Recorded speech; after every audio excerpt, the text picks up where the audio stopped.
If you could if you could address them, what would be your message to the Israeli people? You know, in the Muslim and the Arab world, we sort of have been taking it as a truism, for years, that the United States basically serves Israel, that America is controlled by Zionists, and that the US government will do anything, no matter how much it costs, to save and protect Israel. I think there's a lot of Israelis who probably think that way too. But an objective, rational assessment of the situation would paint a very different picture. I think Israelis need to recognize, if they don't already, that the United States is not your savior. It's your worst enemy. The US, whether you know it or not, and whether Muslims understand it or not, is actually treating Israel the same way that they treat everyone else, with complete contempt. I mean, look, they are supporting Benjamin Netanyahu, who is the most unpopular, the most despised, the most corrupt, the most incompetent, the most psychopathic, delusional, and despotic ruler that Israel has ever had. And he's responsible for both prolonging and worsening the conflict with the Palestinians. Netanyahu has made a career on diverting attention away from the internal domestic concerns that actually matter to Israeli citizens, that matter the most to Israeli citizens, by endlessly talking about security and the supposed threat that Israel faces. And of course, the domestic problems in Israel just get worse. And the conflict and the security situation actually just gets worse. And America loves it. They don't care about Israel's domestic issues. They don't care about the socioeconomic issues, the socioeconomic concerns that Israelis have, the high cost of living, the disparity between rich and poor. They don't care about corruption in Israeli society, and so on. And these are the predominantly, these are the issues that matter the most to Israeli citizens, to Israeli voters. But as far as America is concerned, the only thing that matters is continuing the strife and conflict. That's all they care about. They don't care about the welfare and the stability of Israel, the safety of Israeli citizens. You see, Israeli citizens want to treat Israel like an actual country, and they expect it to behave like an actual country. And they think that their lives and their concerns should matter like they would in an actual country. But to the United States, Israel is a policy instrument. So the Israeli population doesn't matter to them. And what matters to the Israeli population doesn't matter to them. The relationship with the United States has been incredibly detrimental to Israel, despite what everyone thinks. It has prevented Israel from becoming a normal society. Now, part of that is driven by diaspora Jews in the US, who, like most diaspora communities, are generally far more radical and ideological than their people back home. And this diaspora community in the West, particularly in the United States, makes a huge amount of money exploiting Jewish emotional attachment to Israel, getting them to fund pro-Israeli lobbies and so on, which mostly just makes a handful of American Jews very rich. But it's mostly driven by US policy interests and the utility of Israel as a vehicle for an endless flow of cash to American defense companies, and as an sort of offshore research and development hub for the Pentagon. The US does not want and has never wanted for Israel to be at peace with their neighbors. They've never wanted Israel to integrate into the region. That's not Israel's function as far as America is concerned. And it doesn't matter to them that this is the only way for Israel to ever actually become a normal society. It doesn't matter if this is in the interests of the Israeli population or not. They don't care. They're using you. They're using you, the Israelis. They're exploiting you. The Americans, the West, are using you. And it's absolutely against the interests of your people. Obviously, the only way for Israel to ever progress as a society is to dislodge themselves from the United States, from the West, and to integrate properly into the region. Until they do that, none of their domestic issues will ever be resolved. They'll never even be addressed. Until they do that, they will never be allowed to do anything but be a policy tool of the US and lose both their lives and their souls in the process. I mean, they're making you do things that are against your beliefs as Jews. They're making you do things that are against your own humanity.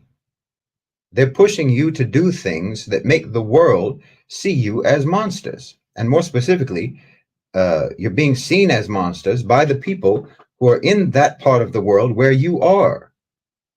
Properly, Israel should be a global South country. It should be a Middle Eastern country, and it should share the values and the priorities of the global South and the Middle East. But because it was a Western colonialist project from the beginning, and because it continues to operate exclusively as a colonialist project, it is seen as, it is perceived as, and it sees itself as a Western nation. And you're never going to be able to be a normal country going forward like that.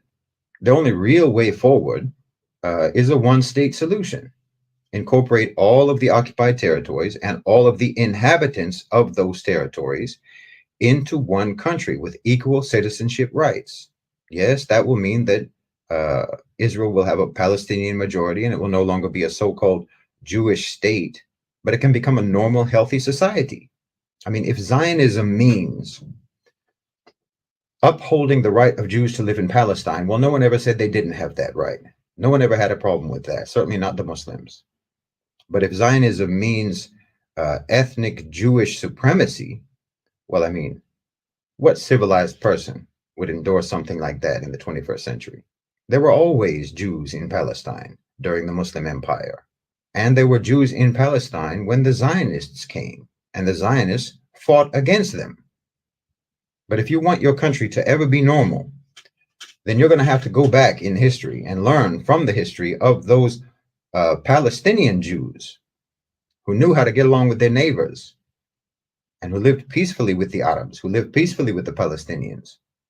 The Jews who rightly saw the Zionists as colonizers and as people who disrupted their society, because those same Zionists and that same ideology is disrupting your society today. The Israelis can't possibly like being the way their country is now. There's no way they like that.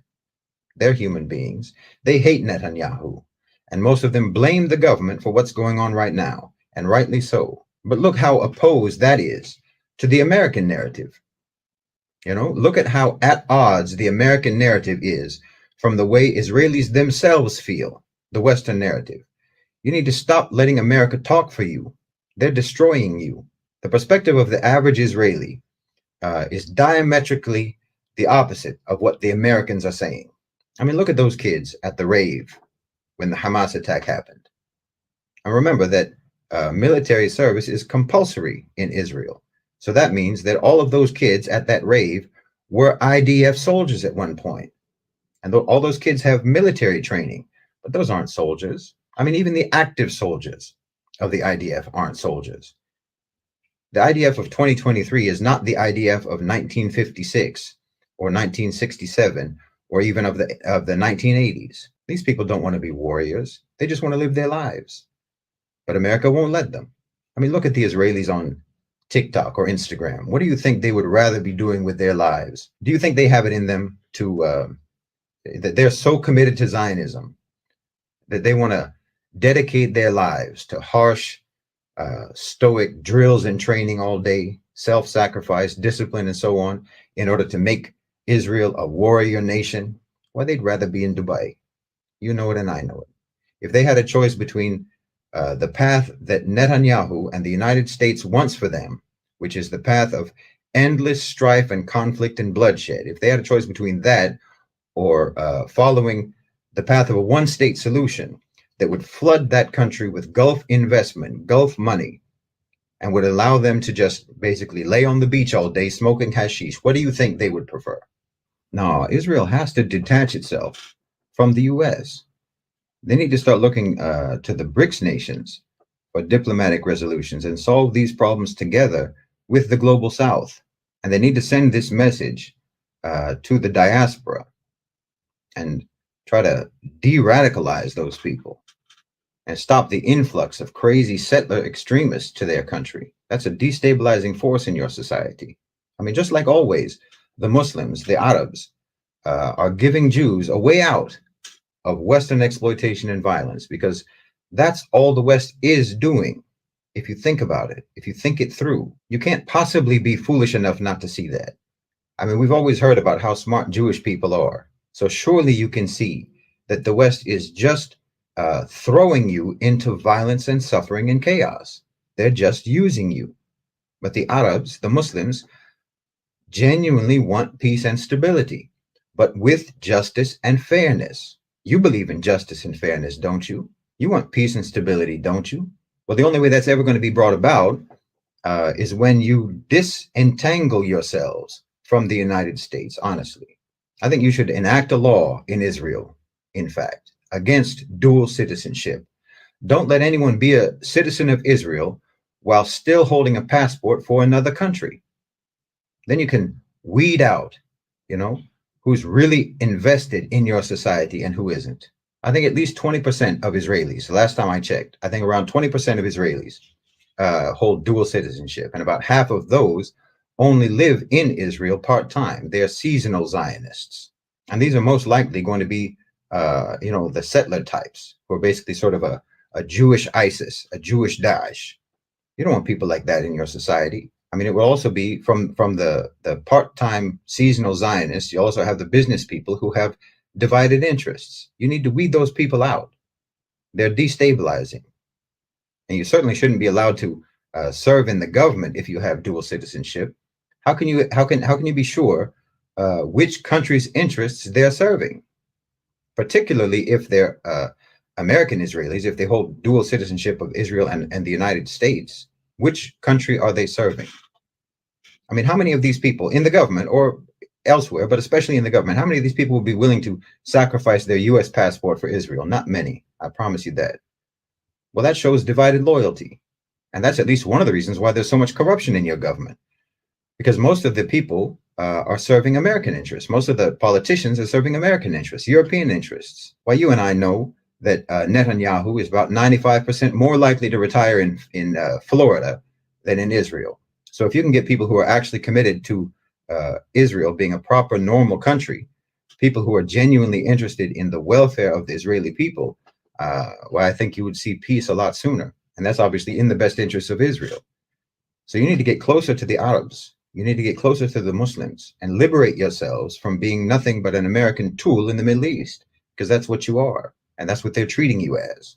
I mean, haven't you ever noticed that the most enthusiastic supporters of Zionism in the West and in the United States among non-Jews are exactly those same groups of people who historically have been the most anti-Semitic people? While the original Zionists got support from the most Jewish-hating segments of Europe back in the day. Everyone knows that. That's not a secret. And they haven't changed. The Westerners haven't changed. Those same anti-Semitic groups haven't changed. They're just the way they've always been. They supported Zionism back then because they wanted Jews to be anywhere else but next to them. And they feel the same way today.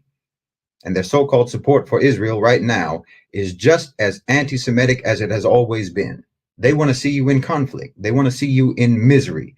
They want to see you in insecurity, and they want you to be dependent and subject.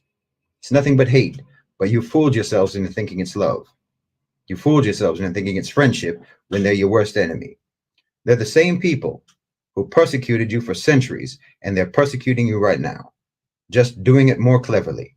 And the same people who were historically the most welcoming to you and the most kind to you are the same people that they want you to be at war with. I'm telling you, you're getting played. You should be smarter than that. They don't want good for you. They never did. I mean, what good have you gotten, actually? Hundreds of thousands of your sons and daughters right now have been called up to go to the slaughter by America and their sponsored agents in your government. Hundreds of billions of dollars have been spent only to make you more insecure and line the pockets of your corrupt politicians, while average Israelis are struggling with the cost of living, and no one cares. Your politicians don't care, and who they work for doesn't care, which is the United States. They hate you, and they hate us. You and I both know it. We should more or less be on the same side, but they keep making you do things that make it impossible for us to side with you. And that's the whole trick, and you keep falling for it. We don't have a problem with Jews. We never did. Muslims don't have a problem with Jews, and history attests to that fact. But the people who do have a problem with Jews are the biggest backers of Zionism. And we do have a problem with Zionism. And you should too, because it's a plot that's against you and not for you. If you think about it, they're tricking you in every which way. The US didn't defeat the Nazis and liberate the concentration camps. Russia did that. Some of the biggest backers of the Nazis were in America. And after the war, they brought over all the top Nazis in Operation Paperclip, and you know it. They brought them over after the war to help them in their science and engineering and development and so on. Everyone knows that.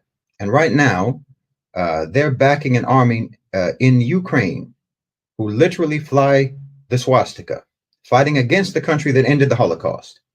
And you're supporting them. You see how confused you are? Don't you see how they've never changed? How the West has never changed? Don't you see how they want you to be against anyone who ever gave you refuge, anyone who was ever decent to you?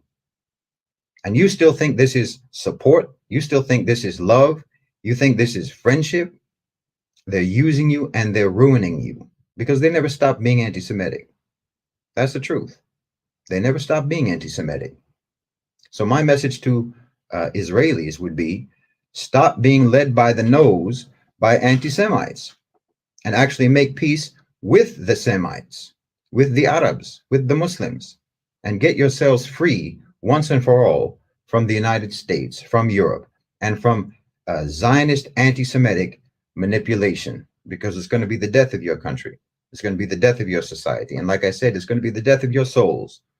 Because in order for you to do what the United States wants you to do, you have to do things that are against your belief system. You have to do things that are against your morality. You have to do things that are against your own sense of humanity. And it's going to destroy your reputation. And it is destroying your reputation all across the world, and more importantly, across the global South, which is where the future is. So you need to stop being manipulated by the West. You need to stop being manipulated by the United States and stop being manipulated by the people who are taking money from the United States and lining their pockets with it. They're sacrificing your children. They're sacrificing your sons and daughters. They're sacrificing your quality of life, and they're sacrificing your future just to line their pockets. Everybody knows that Netanyahu is doing nothing now but trying to save his political career, no matter how many lives have to be lost, Palestinian lives or Israeli lives. He doesn't care, and neither does America. So you need to wake up and start using that great brain that we all keep hearing about.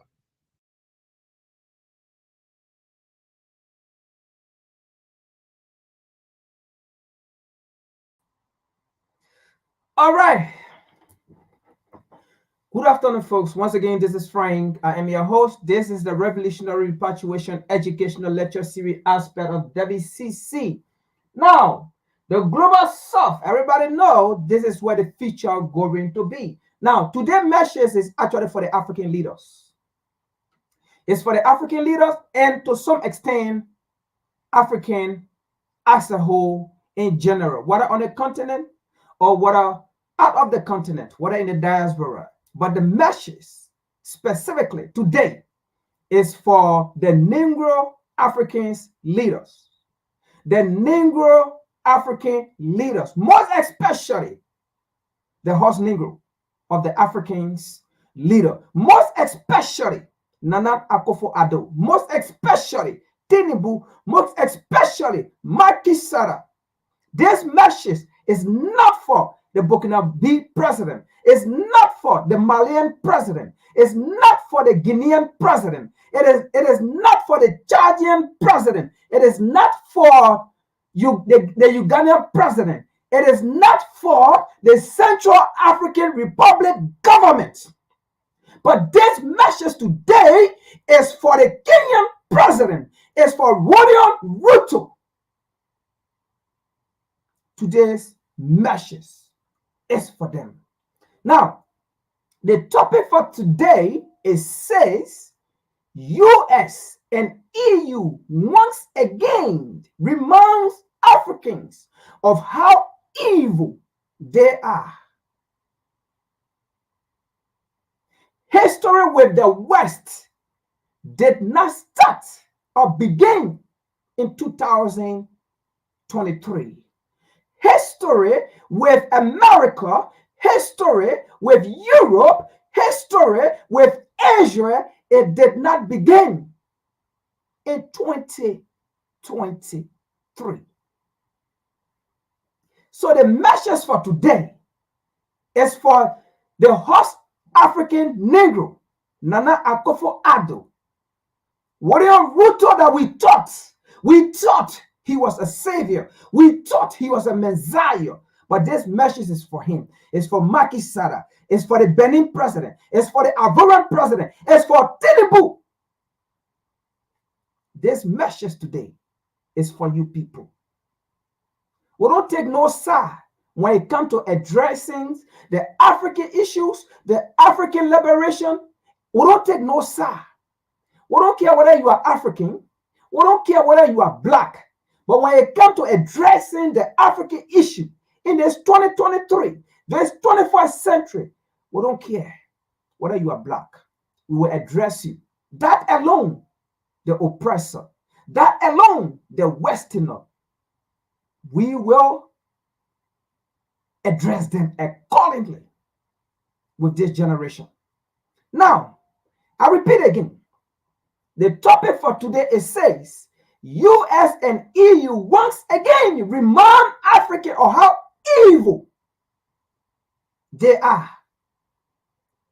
And we say that unapologetically because they keep reminding us of how evil they are. Let's get into it.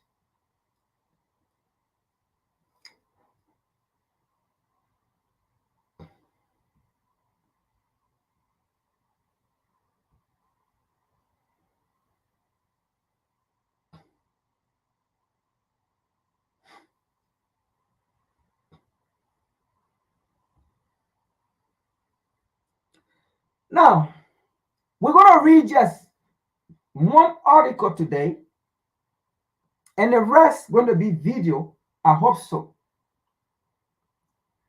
And we're going to, not only one article, sorry, we're not going to read one article. We're going to read few articles and few videos. All right? Look, folks, I know sometimes it seems that we want to give her, right? But the time you think you want to give her, you are almost actually at the finish line.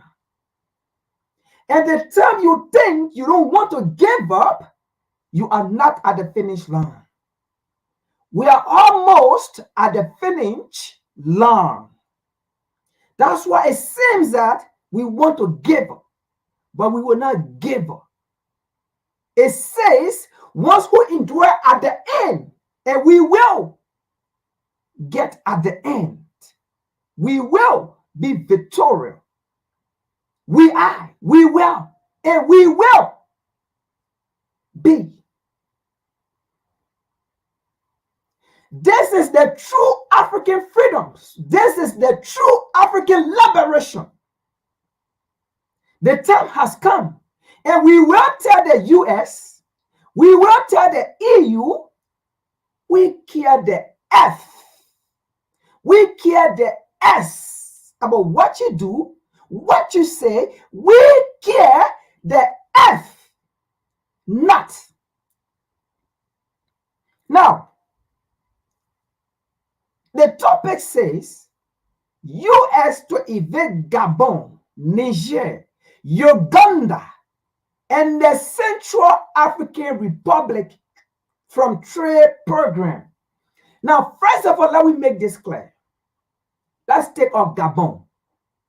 The reason why they put Gabon into this situation, they know if they don't include Gabon, we will clearly understand their intent, their mission, their behavior, their attitude. We will clearly understand what they are, who they are, and we know. So even with Gabon in here, they cannot distract us. They put Gabon in here because of distraction.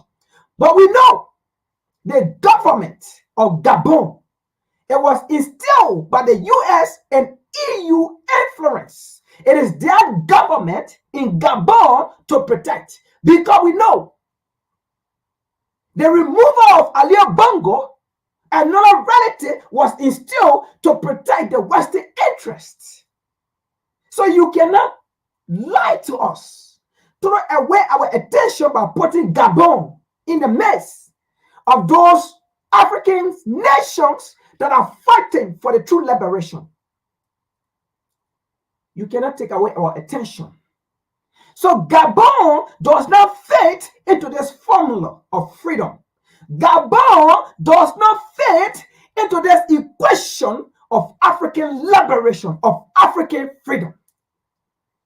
And first of all, that we make this clear. We have been lied to about Africans independent. If Africans were independent, why at this time will the United States, US, Europe still want to interfere when Africans are making decisions to better Africans, to favor Africans? When Africans want to have African policy for Africans, why would the US, the colonizer, the oppressor, get angry, the enslaver? Why would they get angry and so bitter? That we make this clear. Africa did not get independent from anyone. If anyone got independent, was the United States, and we will make this clear. What we mean by independent. What we mean by the US got her independent from the so-called England or Great Britain. What we mean by that? What we are trying to say here is, when the US gave her so-called independent from England, that was independent because why? English people left from England and came and stole the land here. Spanish people left from Spain and came and stole the land here. And because they did not want to be identified as Spanish, because they did not want to be identified as English, they had to get independent so that they cannot be called English. That was independent. Because you are denying yourself from an identity that you don't want to be called English or Spanish, because they were English like came here, they were Spanish people like Christopher Columbus and the rest that came here and killed the native people. And because they did not want to be under the influence of the government of Spain, of England, because they were seen as Spanish, they were seen as English. So they deny that lineage of being called English or Spanish, and they get independent not to be called Spanish or English. But with Africa, we did not get independent. We took what belongs to us, and we are still taking up to today what belongs to us. Why would the United States want to fight Niger when Niger is taking what belongs to Niger? Now you understand me when I say we did not get independent. We took what belongs to us, and we are still taking. If you take what belongs to you, that's not independent. We still speak the white man language, the colonizer language in Africa. You call it independent. When they were getting independent, when the white men were getting independent in 1776, it did not apply to the slave.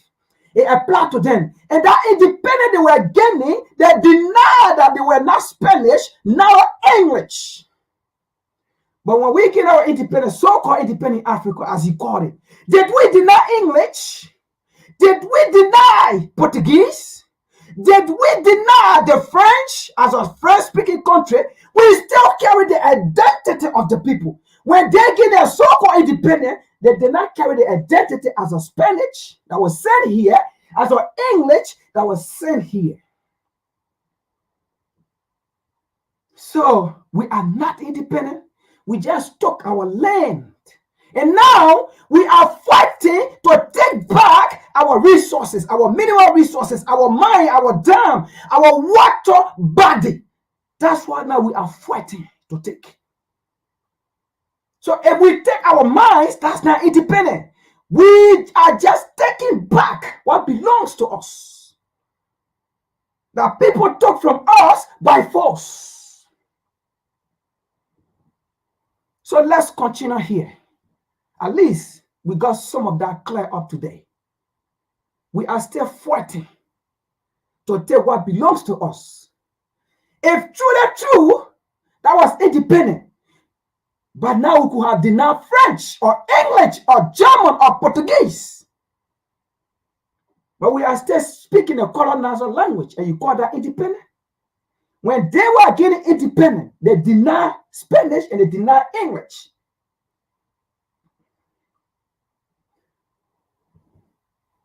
They did not call them French, and they did not call them Spanish, they did not call them English. They denied all of that. Now let's continue here. The true liberation of Africa is coming.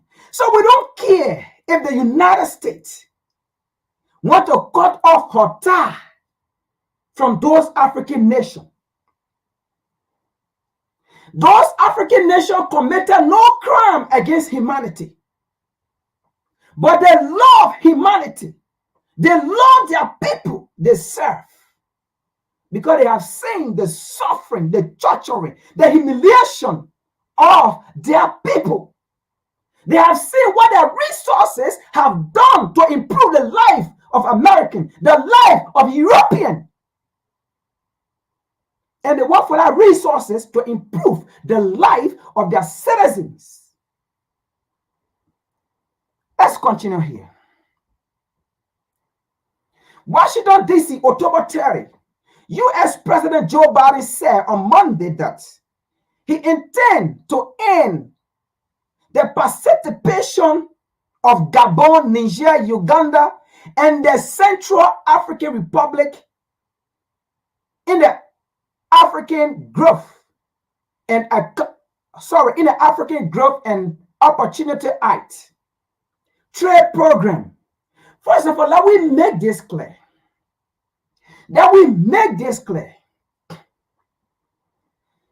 Africans and African leaders, this is true liberation. Let's see who will suffer. These people come and get the African resources for a little of nothing. And they come and make billions of dollars. And they take some of that dollar and come and give it to you as a trade agreement. And you agree. These people take our resources and bring it to Europe and America and finish and do it to finished product and take part of that crumb and give it to you as an aid. Look, we are in a multipolar war now. You can trade with people who will not infringe on your rights. And at the end, America will be a beggar to African nations. Let's try that and see. We have suffered for so long. What is the difference if America tell you they don't want to trade with you, then putting sanction on you? What would be the difference? When sanction been on Zimbabwe for over 40 years. What did they do to Zimbabwe people? So what will it do if America tell you say they want to cut a trade deal with you? They are punishing themselves. What did they do to Russia when they put sanction on Russia? Not knowing they were punishing themselves. Today's message is for the African leaders, the puppets. The African leaders who think they cannot move on. I mean the Morovia group, not the Casablanca group. Because the Casablanca group are people of the Central African Republic that America want to cut a trade deal. And I think that is the true freedom. Because this is what they did. When you read a book, where is it? Let me find it. Sorry, folks.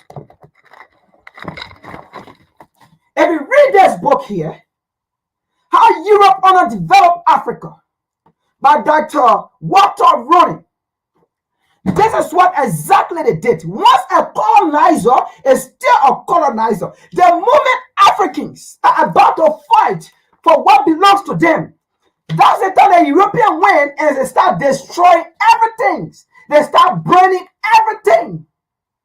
Read this book, How Europe Underdeveloped Africa, How America Underdeveloped Africa. Read this book and you will get to understand what is happening in contemporary Africa with the so-called oppressor, with the so-called imperialist. Biden said he was taking the step because of gross violation of international recognized human rights by the Central African Republic and Uganda. What is the violation of human rights in the Central African Republic? Let America come tell us what is human rights and what is violation of human rights. What are the Burkina Faso authority, Abraham Traore, doing in Burkina Faso that is against human rights? What are the Nigerian doing, the Nigerian authority doing in Niger that are against human rights? We want for Joe Biden to tell the Nigerian what human rights is. We want for Joe Biden to tell the Burkina Faso what the Burkina Faso authority, Abraham Traore, is doing against the Burkina Faso that is against human rights. And we want for Joe Biden to tell the Burkina Faso what have America done for Burkina Faso? What have America done for Niger? What have America done for Mali? What have America done for Guinea?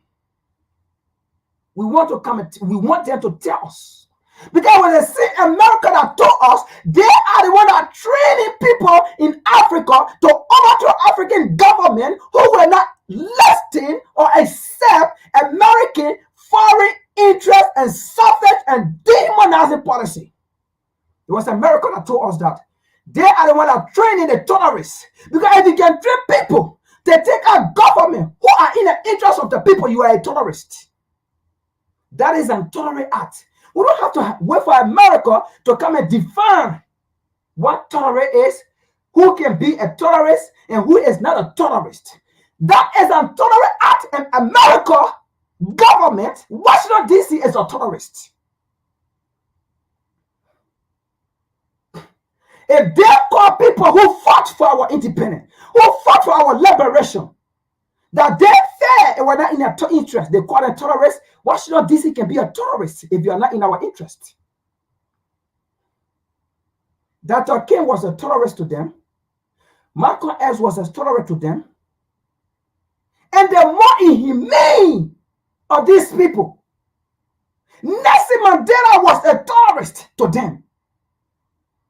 Who in this war will come and tell you Nelson Mandela was a terrorist? You will never ask any Africans, and they tell you, yes, indeed, Nelson Mandela was a terrorist. But only America and Europe will tell you Nelson Mandela was a terrorist. And Israel will tell you Nelson Mandela was a terrorist. One who look at good and call it evil, shame and hold on to you, you are a devil. One who look at bad and call it good, you are a demon. You are a devil. If you look at it bad and call it good, you are the devil. If you look at it good and call it bad, you are the demon. You are the enemies. The enemies is not on the ground. It's not in the sky. The enemy is with us. If you can look at good and call it bad, and look at bad and call it good, you are the enemies. Let's continue here. He also cited, that is Joe Biden. Joe Biden also cited Niger and Gabon failures to establish or make continued progress towards the protection of political pluralism and rule of law. What is that rule of law? Do we have to wait for America? There's so-called people who don't understand what democracy is. They are struggling with their so-called democracy. I didn't want to come to tell you rule of law. What is the rule of law America is practicing? A nation that is giving millions of dollars ammunition to go kill innocent people. Are they the people to come talk about pluralism and rule of law? Do you understand what rule of law is? Who are the people to come and tell about human rights? The same people that support the church or the killing of children. I didn't want to come and tell about rule of law or human rights. This is the true freedom of Africa, African leaders. Let America sit down with her trade deal and we see who will suffer it. Just one example, you saw what Niger did. Niger said, we will hold on to our nation and our gas will not come to Europe and America. You saw how shaky and trembling they are. Whenever we disagree to their policy, the only reason why they are going against Uganda today, they were never against Uganda, but because the Ugandan president, to some extent, have waken up. To some extent, I said, to some extent, have waken up.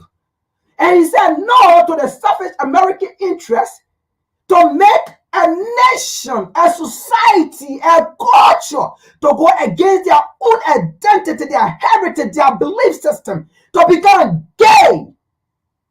That is why America is so angry with Uganda today, because that's why they want to start their nonsense. For men to go look in another man's butthole or poo-poo hole. And Uganda said, no, we have to protect our children, our future, our generation, our heritage, our nation. We have to protect it. This is not America. It's somebody in Uganda want to become a gay, they can go to your society. Nothing wrong with that. Is that rule of law? To accept your interest in a country that they don't want to accept it. Who made you the God of this war? Who made you the God of this war? Your failure is coming. Because this is not a 1600. This is not a 1600 where you will lie to people, you will lie to Africans. And then you enslave them. You will not enslave us again. This is not a 1600 when you came, we will welcome you. You told us, let's pray while we pray. You took the important part in the Bible and put your own and said, you are slave, you need to obey your master. When your master slap, you don't react. Pray for your master. No, we are not praying for the so-called master. You slap, we slap. This is not a time for forgiveness. We will not forgive.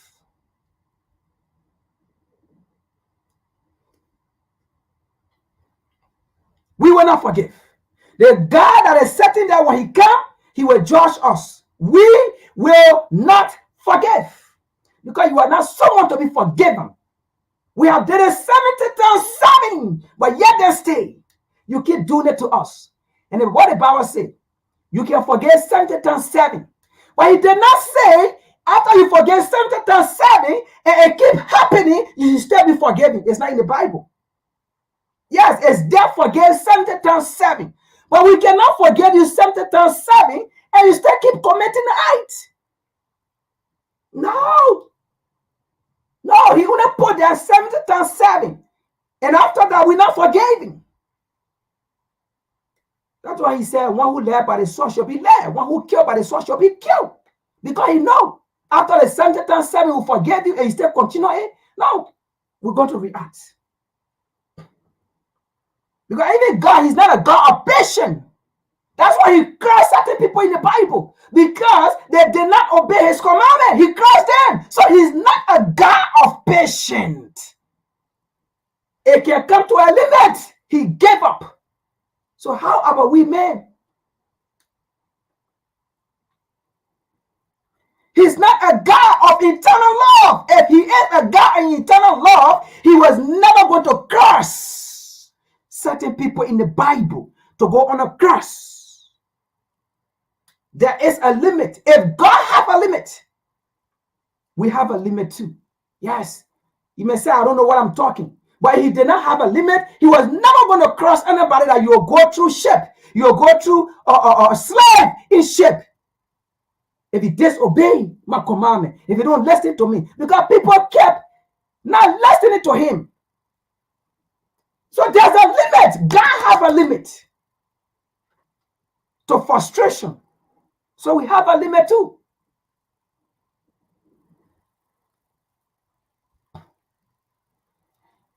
So let's continue here. Despite intensive engagement, that's Biden talking. The engagement they are having with these African leaders is an oppressive engagement. It's not an engagement to sit on a table, to dialogue and say, look, Mr. Biden, your policy is against African interests. That's not the kind of engagement. But the engagement here is an oppressive engagement. To be a slave, to be a colony, that's the kind of engagement. Arrogant, that's an arrogant behavior. And this generation is not a generation to accept arrogancy from any nation.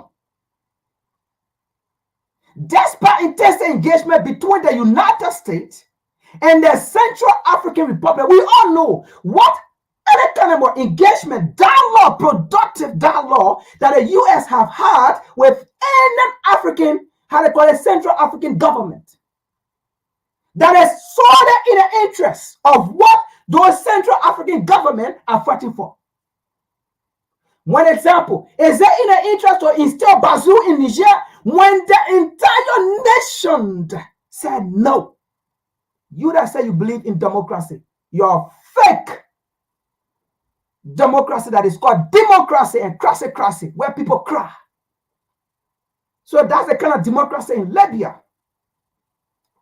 Despite intense engagement between the United States and the Central African Republic, Gabon, Niger, and Uganda, these countries have failed to address, listen to this, folks, this country has failed to address United States concern. They did not say this country has failed to address the interest or the concern of their citizens. No! Did you understand that?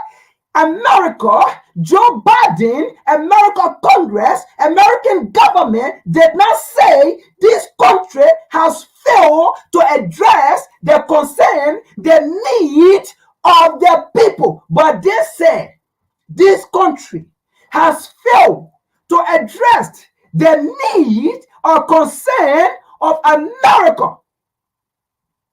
Listen to this. Let me read the entire sentence. Let me read the entire sentence. There's nonsense Joe Biden wrote or said. Nonsense. Let me read it. Despite intensive engagement between the United States and the Central African Republic, Gabon, Niger, and Uganda, this country, he meant to say is this colony. That's what Joe Biden meant to say. These colonies have failed to address their colonial master, which is the United States. That's why he put here, this country has failed to address the United States concern about their no compliance. This country failed to comply to the America. This country failed to comply to Europe. Listen to this. Because about their no compliance with the AGO8 eligibility criteria. Now, this is a complete slave mentality. So if this country do not agree to the savage American interest policy, or for example, to instill Bazoo, then that means there are no compliance to their colonizer. Then that means they have to remove them from the trade deal. If this country do not accept for ECOWAS to go invade them in the interest of France on America or Europe, then this country are not compliance to America. So America has to cut the trade deal from giving them food. If this country, Allah, as they did, well, Mali, Burkina Faso, Guinea, and also Algeria said if ECOWAS dare try it, they will not like it. America saw that as non-compliance. America said they will cut trade deed of food from those countries. That's the relationship between the colonizer, the colony, and the colonial master.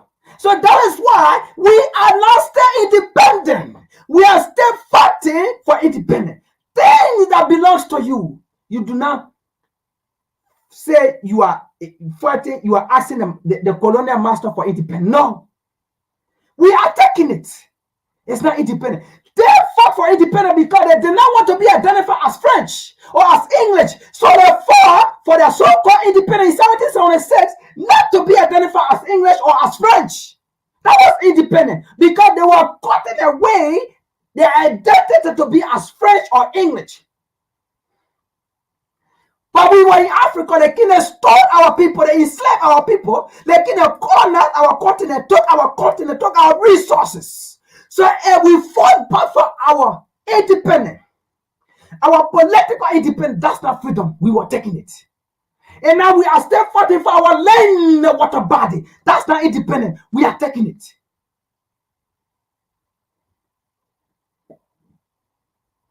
That's the difference between Western independent and African independent.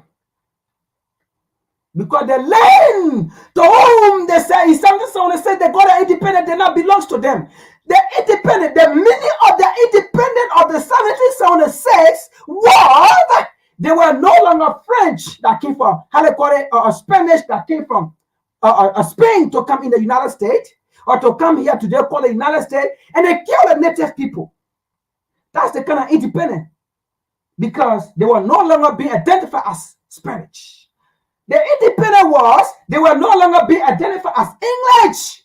They were no longer under the English government because the English government sent them. But in Africa, the English government did not send us. They came and met us there. The Spanish government, Washington D.C. government did not send black people in Africa. They went and met black people and they stole black people. They stole black people land and black people are taking it. That's not independent. And as a matter of fact, we still speak their identity. We have no identity. That's not independent.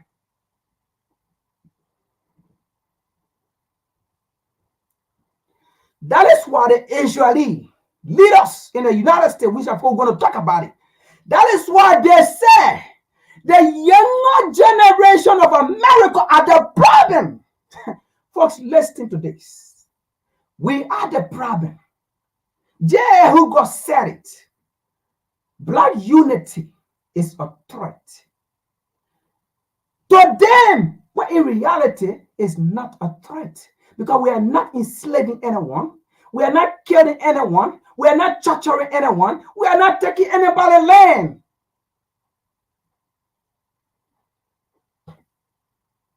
We are taking what belongs to us. We are talking what belongs to us.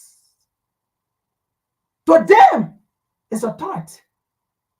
Such a people, they are the enemies the Bible spoke of.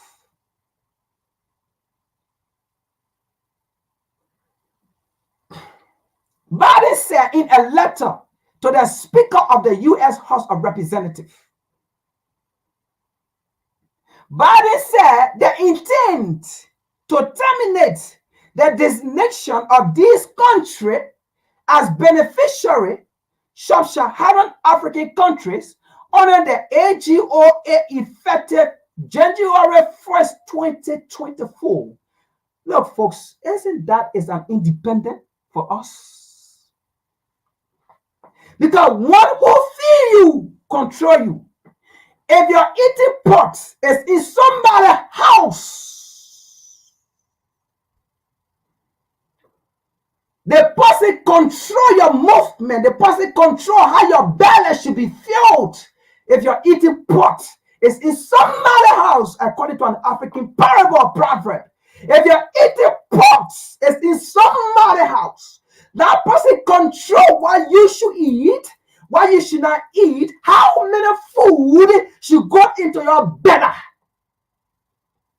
And we do not want our eating pot no longer to be in the house of the colonizer. So Joe Biden, thank you, Bible. We love it. We love it. And let's see who need help. But this is what we want to do. This is what we want to do. Don't just cut a trade deal. Take away your terrorist organization in Africa that you call it Afrikan. Take away your terrorist army in Africa that you call it Afrikan. Take it. Take all of them out. Take all of them out. And let's see who will become a terror country. And let's see if African nation will fail. Leave us alone. And we will see. America, the United States. That is what we mean when we say EU and AU once again remind African of how evil they are. Let's continue here. Let's see something here. These people don't mean peace for Africans. No, they do not mean peace. Let's see something here. African leader, this is for you. And I'm driving at a point.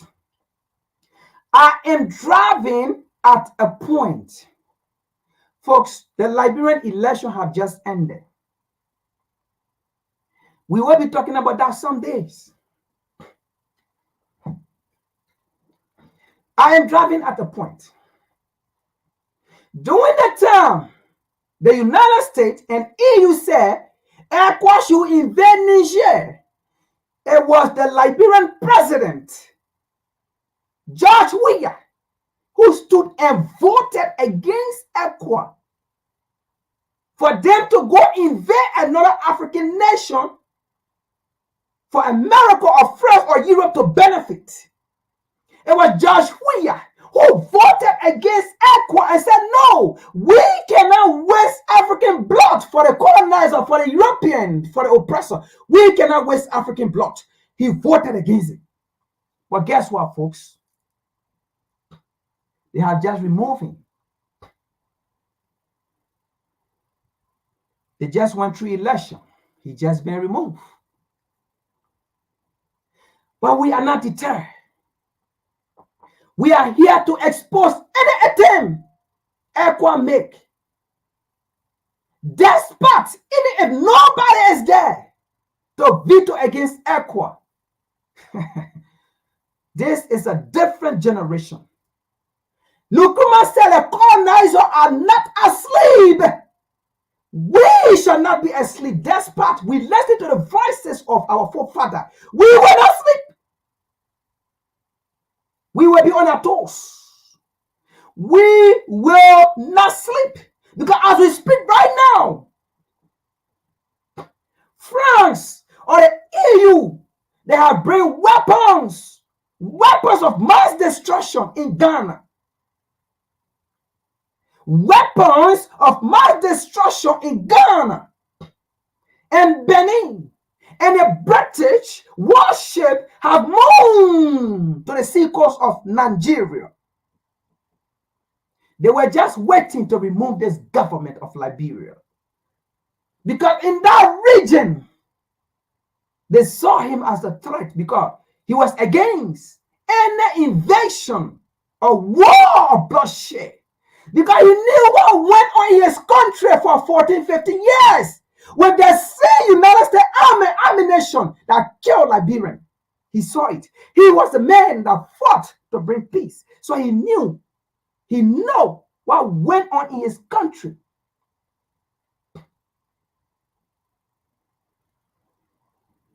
So they want to bring someone in our West African region that they always agree to the colonizer policy.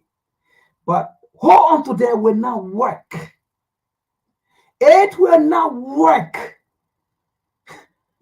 The African leaders will be the one to feed the heat. We don't care about what America say or Europe say. We don't care and we will not care. The African leaders will feel the heat from their people, both home and abroad. The African leaders will feel the heat. They will feel the heat. So we don't care what America or Europe do.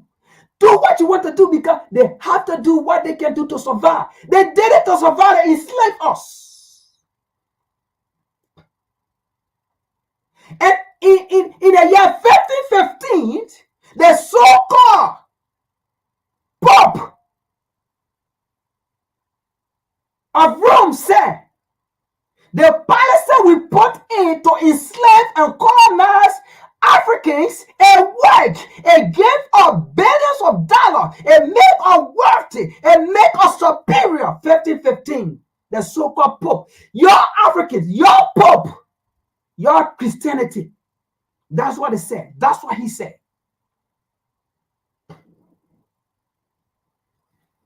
So this is a different generation. It is the African leaders who will feel it. Because if you accept any deal from Washington, D.C. or Europe or the colonizer, the oppressor, or the Zionists, you on your own. Because we will not allow you. So America is doing what she is doing. The oppressor, the colonizer, the Zion, the colonizer, they are doing the enslaver. They are doing what they are doing to survive. They did what they could do to survive. And they are still doing it. So it's nothing to them. We know that. Where you are an African leaders, you say you're representing the African masses. You better represent us well. Because those people, they are representing their people. Let's continue here. Let's see something here. So they don't care if you African kill one another. They don't care. Today's message is for African people. It's not for people who are not in power or who are not in government. But equally so, it's also for the common African. Because some of you are puppets. Some of you are sellouts. It's for you as well. Let's see here. Let's see here, okay? Let's see another thing here. You so-called African. Let's see another thing here.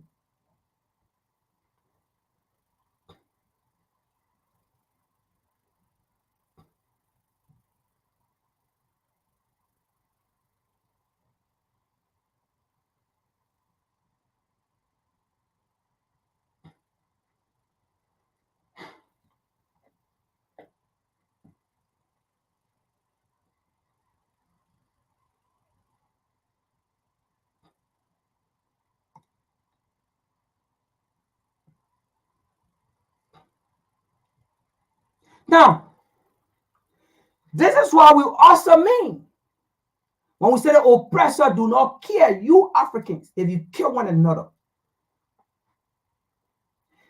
They are the ones that train Al-Qaeda, ISIS. They are the ones that train all the terrorist group in Africa. They are the ones that train them. They train them in the Middle East. And now, they settle them in Africa. They train them in the Middle East and they settle them in Africa. Because destabilization is a business. War is a business. Poverty is a business. Dehumanization is a business. It has been a business from time immemorial when it comes to these folks. It is a business to them. For them. They do not care. Listen to this. Israel forces has killed more than 130 infants under the age 1 year old in Gaza since October 7. Reports say. Let's go to that. Let's see here.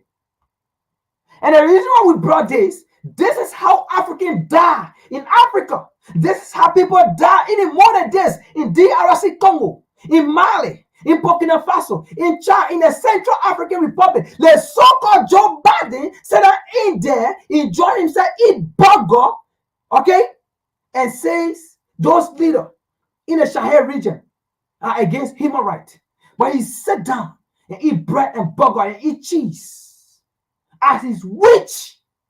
As his want, his children are on an air condition.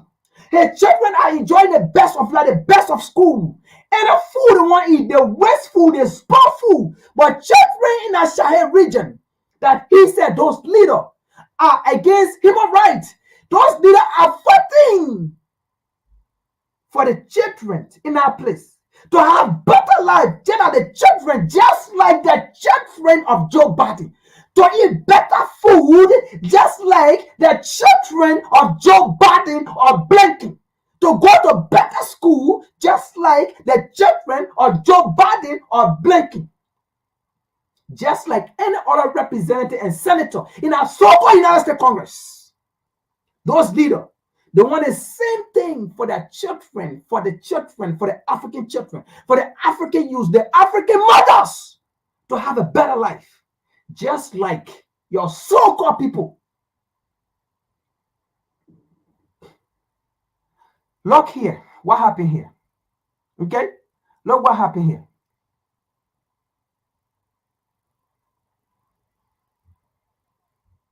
Listen here.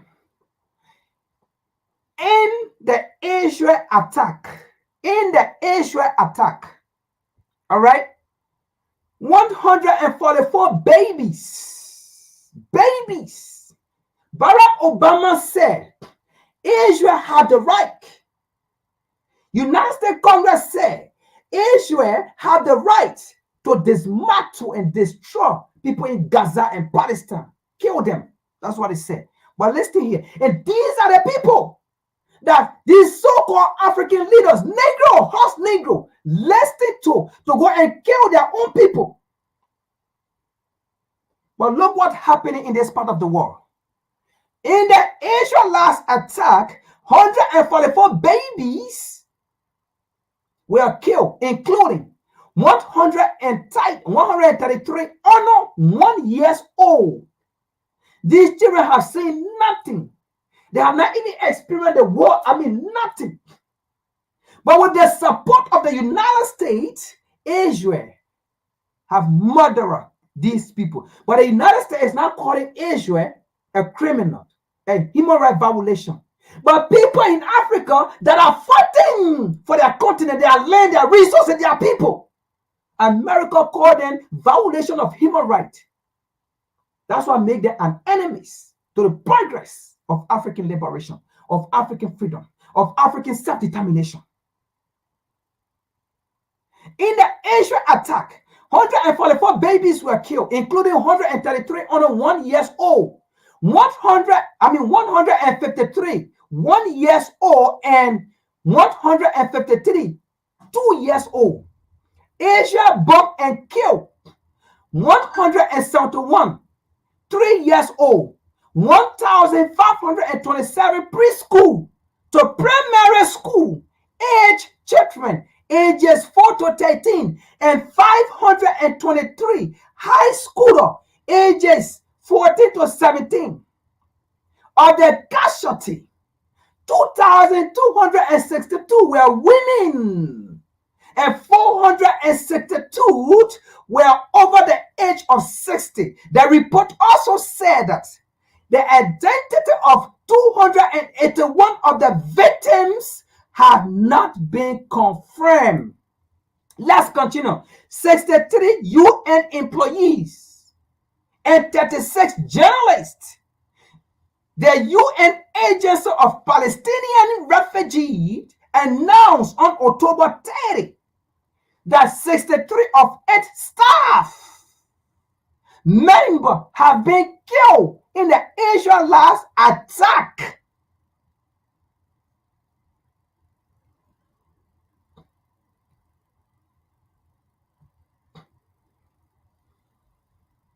Where is the American mainstream media? Where is the European mainstream media to speak on these things? No, you will not hear it. You will not hear it. But let me show you what you will hear. Let me show you this. Let me show you what you will hear. Okay? Let me show you what you will hear. What mainstream media will show you. Let me show you something here. Let me show you something. Let me show you something.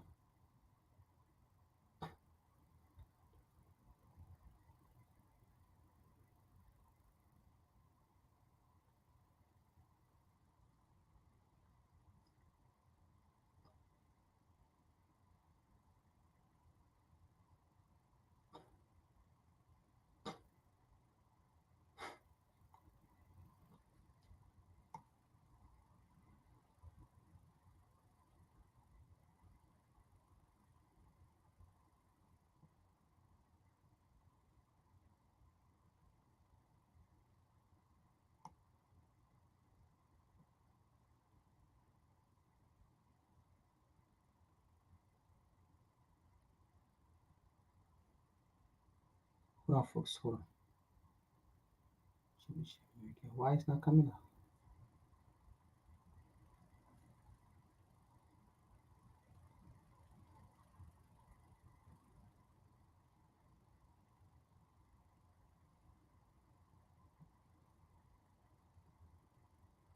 All right, folks, let me show you what you will hear on the American mainstream media and European mainstream media.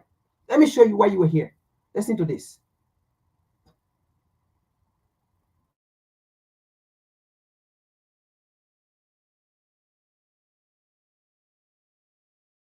The best way to make money on Amazon is not with physical. More Jewish Americans are heading to gun stores. Many say anti-Jewish hostility has risen in recent years and has spiked in the weeks since the Hamas terror attacks. Well, Fox 5's Christopher King spoke with some Jewish residents in North Georgia who say they're buying weapons for the first time. Jewish leaders say anti-Semitism is rising, and Jewish people we speak with say they're now buying guns to keep their families safe. It's pretty scary. Sam Landisman never thought he'd buy a gun. That's like the last thing I'd want to own is a firearm. Landisman is Jewish. He worries anti-Semitism is increasing abroad and here at home. The situation in Israel and the rise of anti-Semitism that we're hearing and feeling lately. More and more Jewish Americans have headed to gun stores and bought weapons as the war intensifies between Israel and Hamas, and anti-Jewish hostilities boil over here in the U.S. All that triggered Landisman into purchasing his first gun. I feel like I need to be ready to protect myself, protect my family.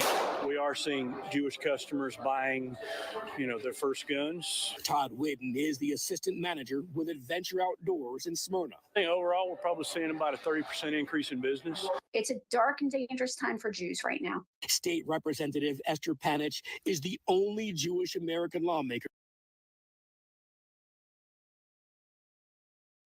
Now, sorry, folks. She said it is a darker time for Jewish American right now, right? Folks, do you remember? Since when have it been a darker time for Black people in this country? Listen, did you see how the media narrate their story? Did you see how the media narrate this story? And in fact, the media allowed, the government allowed these people to walk in store, to buy guns, to protect themselves, to carry home. Did you see how they said, did you see how the Freemen anti-Jewish have made it? The Jewish have gone to buy weapons to protect themselves. The last time we checked, when Black people were not allowed to go to gun store to buy guns to protect themselves. In fact, the police, the army, they were all on the street. The last time we checked, American mainstream media did not provide news coverage to favor Black people to buy arms to protect themselves. The last time we checked, recently, they just caught. They infiltrated allies against one of the men who said Black people have to protect themselves, Master J. He's in jail right now, right? Since when have they come up with news like this for Black people to protect themselves? Since when have they come up with news like this to say Black people are anti-Black? When did they do it? But did you see, Look at this representative government official saying recently there have been a lot of anti-Jewish, so the Jews have the right. Did you see the American media? Did you see Washington, D.C. when they talk about rule of law? Did you see what they report on? You see that? Let's continue here. But listen. If you talk of things like this, then they say you are the bad. You are the enemies. If you speak of things like that, then you to say it do not go, in fact, it go against their gallant policy. But did you see the right Since when have they given right to black people to take arms to protect themselves? The last time we checked, for every time black people have tried, they infiltrate them. They put their leader in jail. They disarm them. They discourage them. The police go after them. The army go after them. But look at this. The media promote it. The American government promote it.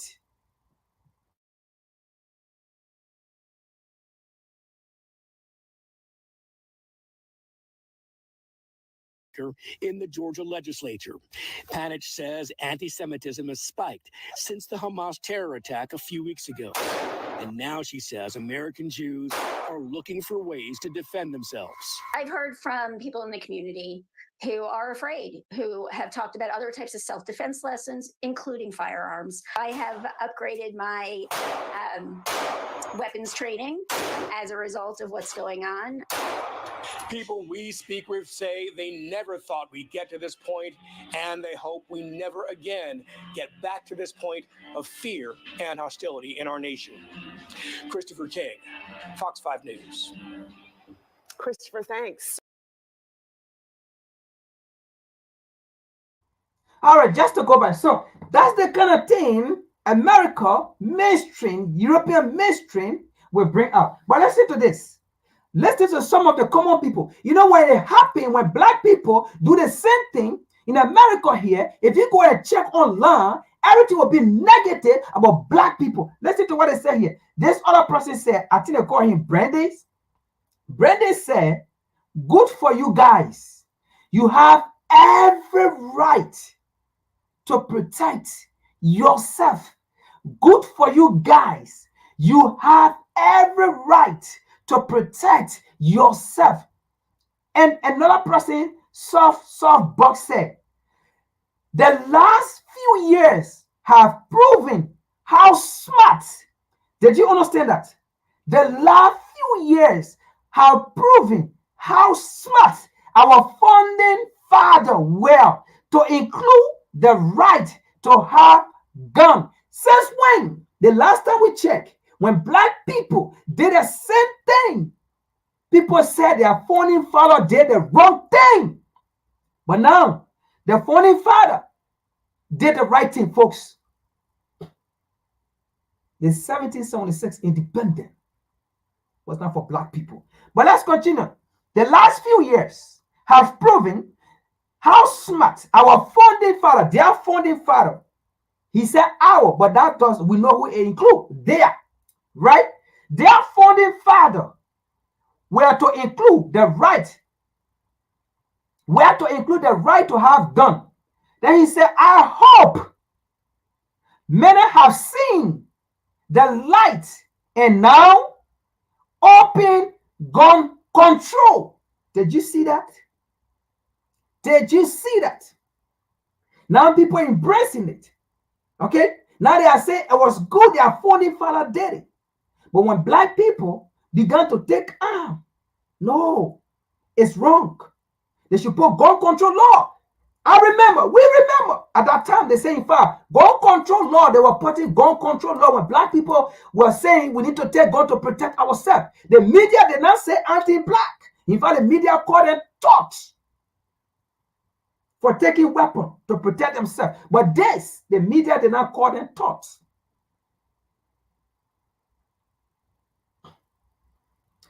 And another person said MO8, everyone anti-gun until SHTF. Now, this person, we understand what this person means. Almost the same thing I'm saying here, right?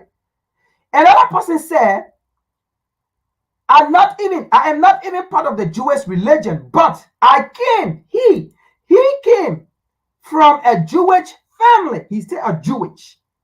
Because the Bible says your lineage, right? Your fellow lineage. You came from the Jewish family. You are a Jewish. You don't have to practice the religion, but you are a Jewish. Now he said, you don't even have to be a part of the religion. Now he broke it down for himself. Like I said, you don't have to practice the religion, but he is a Jewish. That's what he's trying to tell us. Okay? He is a Jewish because of bloodline. Now, the Jewish, I'm not talking about Judah. I am talking about the Jewish, the false Israelite, the false Jewish, right? Now, he from that lineage. I'm not talking about Judah, the children of Judah. The children of Judah. There's difference between the Israelites, okay, and the Israeli. There is difference between the Israelites and the Israeli. Okay? Now, let's continue here. He said, I'm not even part of the Jewish religion, but I came from a Jewish family. You don't even have to be a part of the religion to not be affected. Did you understand this? To not be affected by anti-Semitism. I will stop here, folks. I will start with this part. Now, you understand here, right? You understand what is going on here?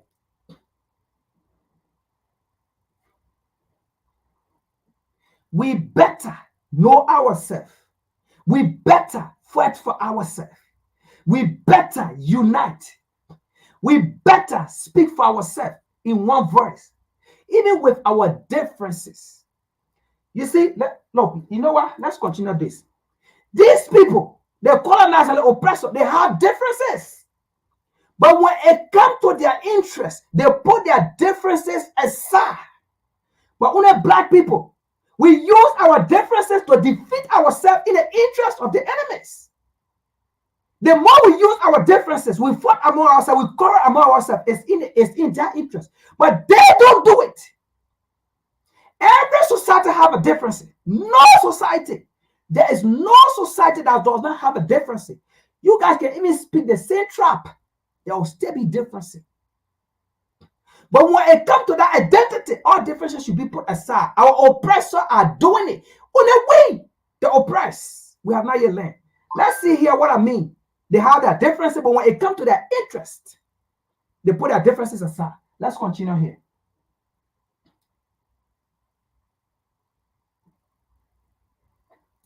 We will get to that. We will get to the differences. But let's continue here, okay? Let's see something here. Let's test it. We are still on the American government.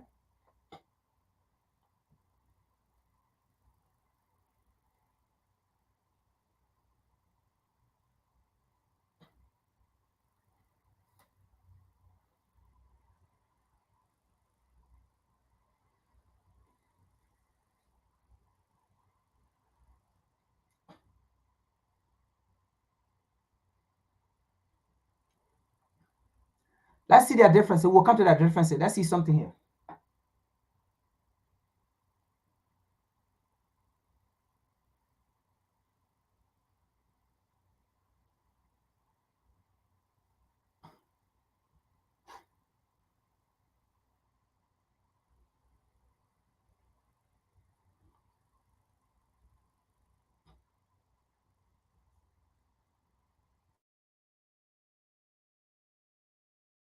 As well. Where's the evidence? Where's the evidence? Nelson Mandela was a terrorist, according to Margaret Thatcher and Ronald Reagan. So I guess maybe that man is falsely accused as well. Where's the evidence? Where's the evidence? But isn't this changing the ground rules? I mean, this is in terms of what these people... Changing the ground rules? What do you know about AHH? What do you know about what they're doing? It's not my job to go and spend time investigating every activity of every person I deal with.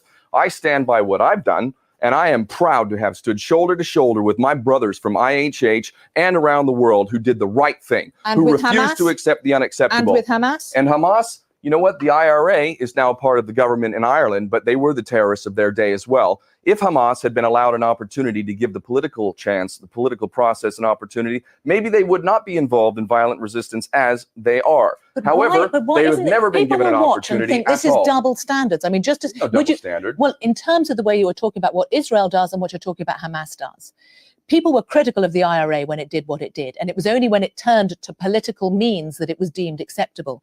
Amnesty says of Hamas that it engaged in a campaign of abductions, deliberate and unlawful killings, and torture. I do not stand by anyone or any institution that violates human rights. However, what I will say, Hamas does?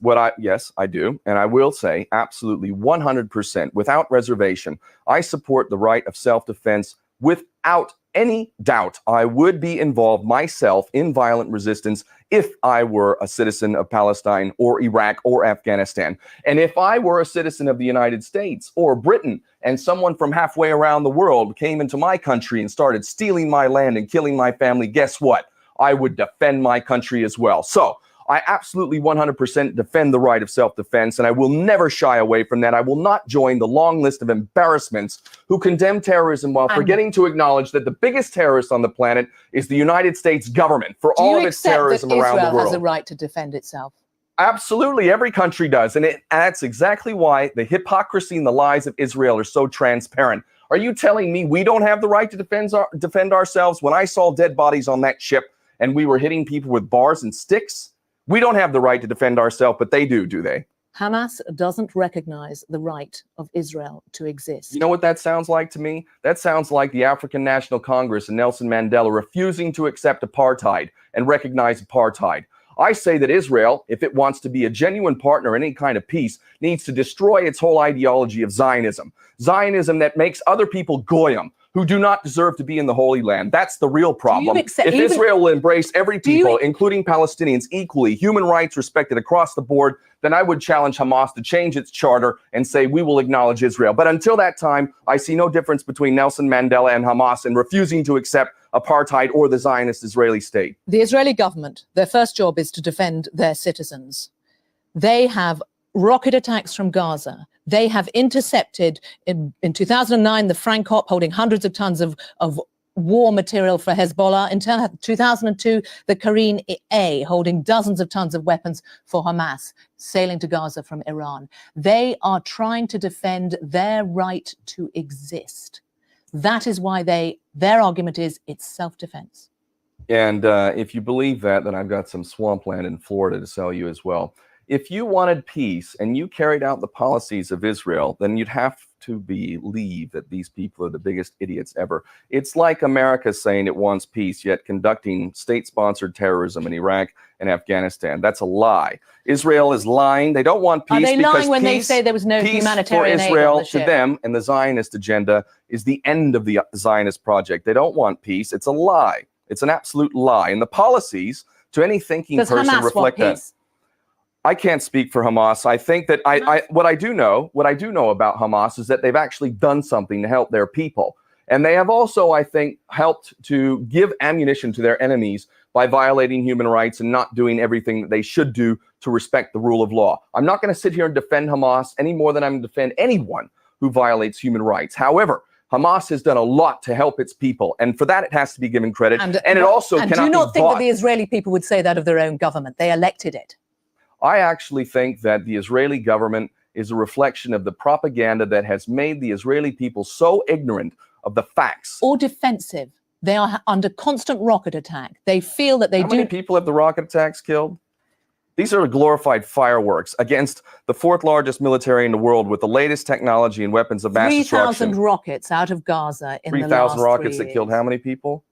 The point is that Israel feels under threat. I think the rockets are a desperate attack. Tell us this. Let's go back to what was on your. Let's talk about what was on your ship, because Israel says that there was no humanitarian aid on that ship. What was on it? We had passengers on that ship who are expressing their humanity. In a way, that's a form of humanitarian aid. That was not the primary cargo ship. To deny that the cargo ships, which were also confiscated, didn't have things like cement, didn't have things like wheelchairs, didn't have things like medical supplies, is another lie. But that's just it. Israel just lies incessantly. So why not? If you wanted to get this human aid through to the people of Gaza, why not do what they said?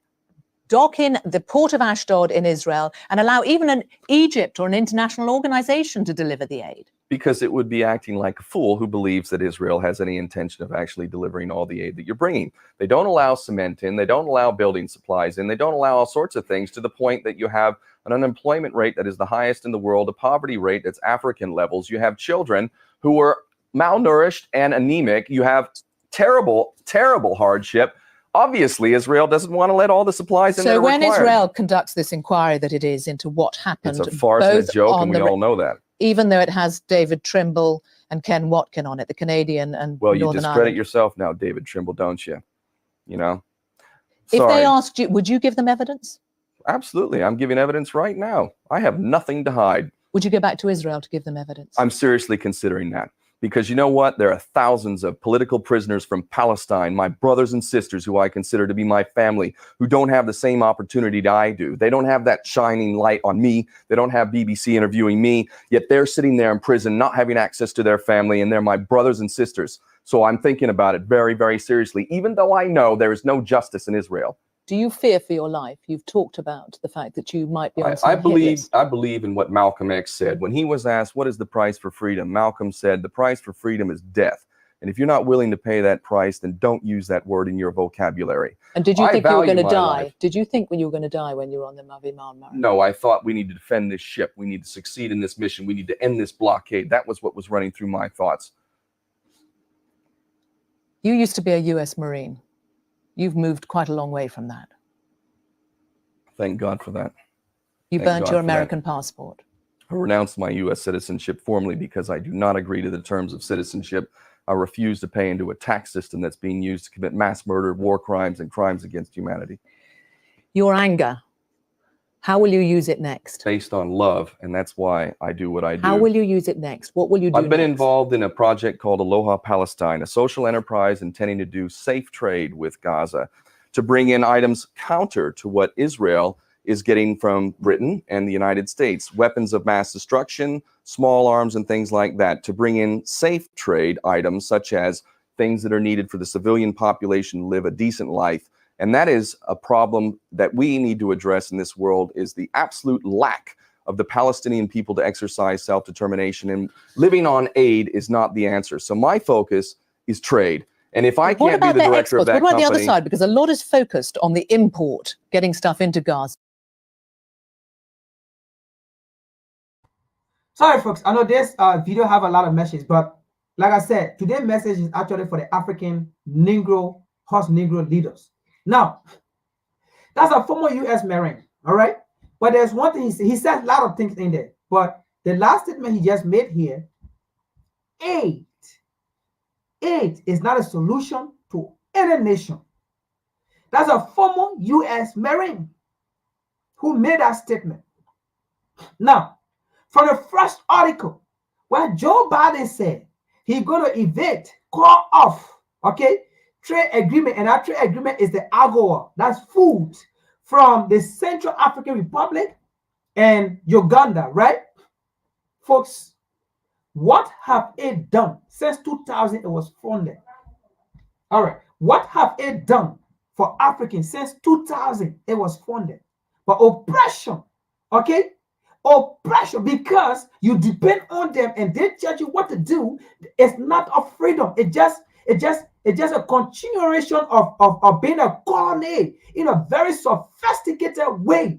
These people will never do anything to collaborate to work with African people on a mutual benefit. All right. So African leaders, especially to the Sahel region and to the Ugandan president, these things that Joe Biden said by January 1st, 2024, he's going to cut it off. It should not tremble you. It should not threaten you. It should not fear you. Let them take it. This is true independence. They will be the one tomorrow to run to you. It's all part of tactic to make you afraid, to put fear in you. We have the land. Put your people back to the soil to produce their own food. We are not handicapped to depend on America. America depend on Africa. Europe depend on Africa. Nothing less, nothing more. Let's continue.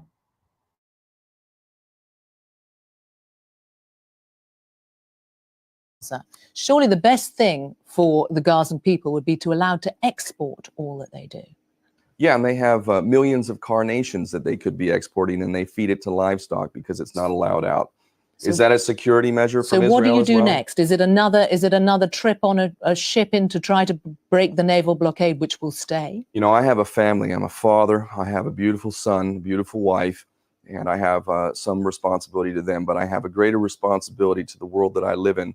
I don't know that it's possible for me to not be on the next flotilla. And I'd really like to say publicly right now, Hugo Chavez, you need to be on that flotilla. Nelson Mandela, if you can possibly do it, you need to be on that flotilla. Anyone who's serious, who has any real influence in this world, who really cares about justice, you need to be on that flotilla. We will end this blockade, and that's where I...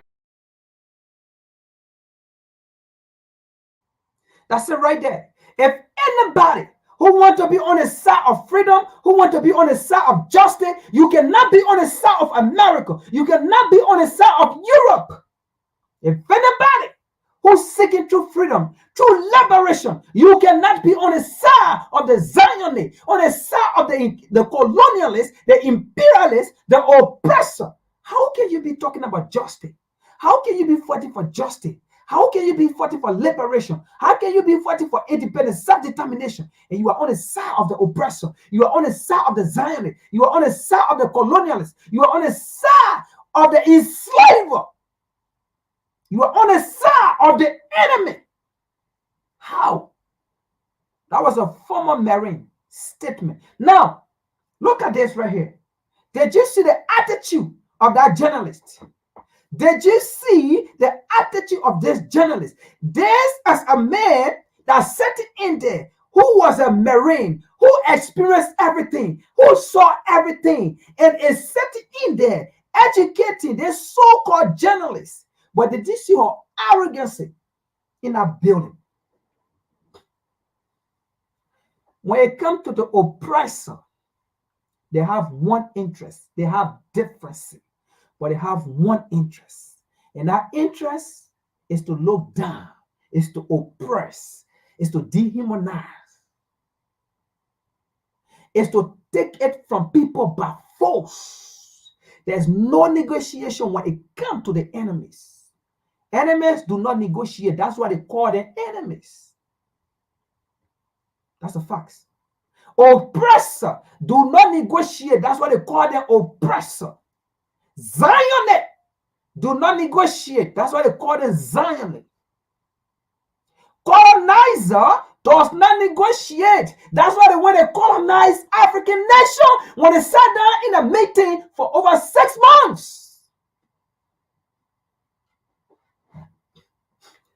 These are people that sat down and they discussed how beneficial it was to them to enslave and colonize Africa. They are pope.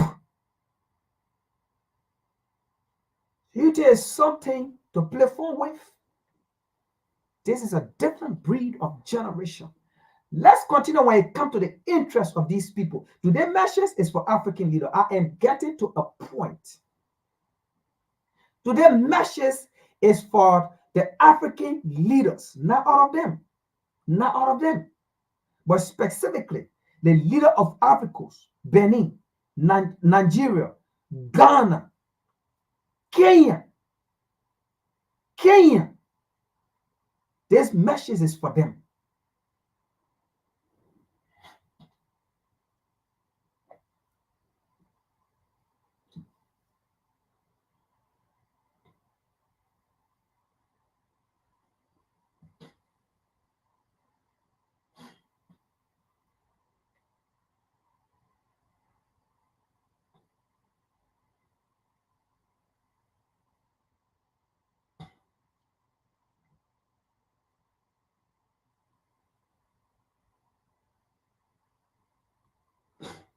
Now, let's see something here.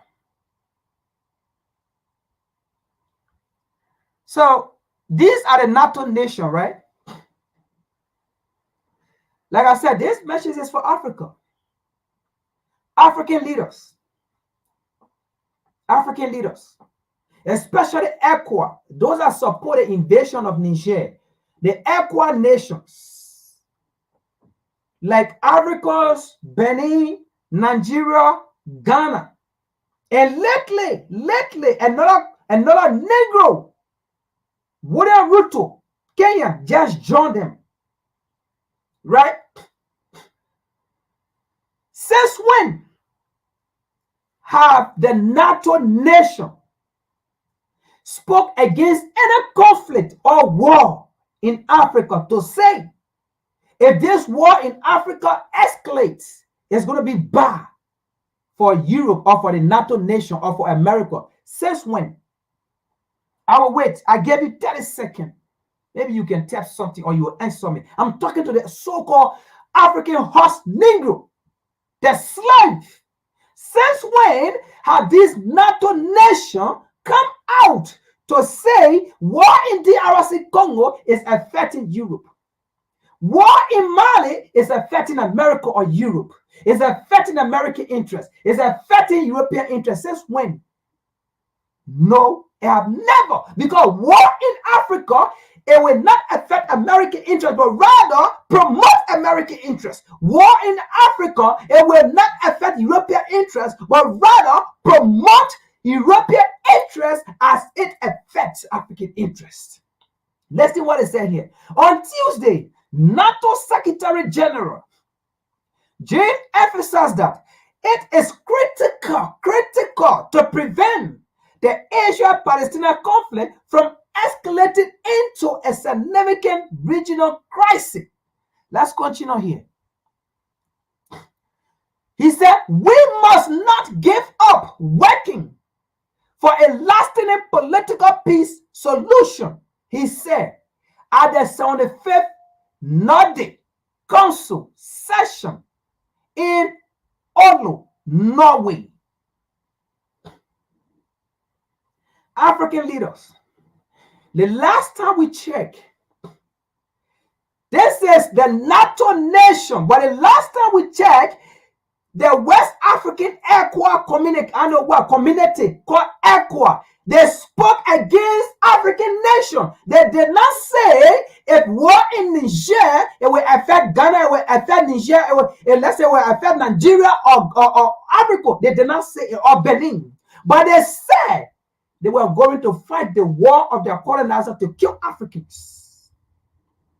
They said to us, ECOWAS said to us, war in Niger, killing African for African blood to waste was the better thing to do for Europe and America.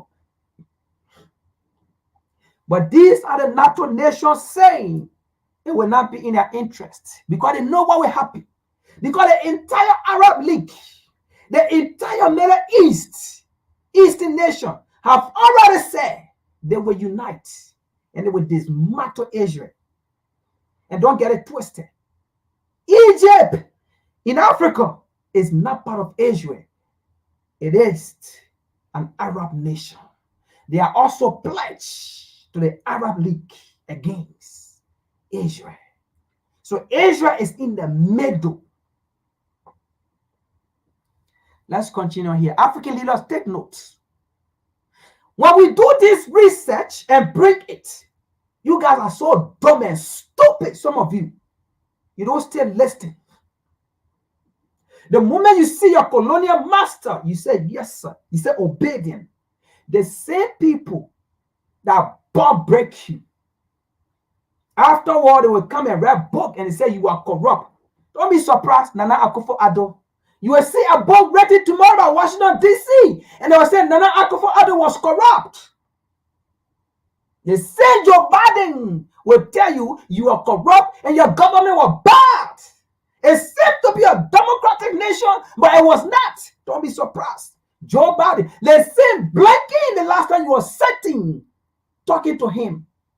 You brought yourself low to a common secretary as a president. Don't be surprised. I same blinking tomorrow, Nana Akufo-Addo will tell you how stupid and dumb you are. You were not a leader. Don't be surprised. Tinubu, don't be surprised. Macky Sall, don't be surprised.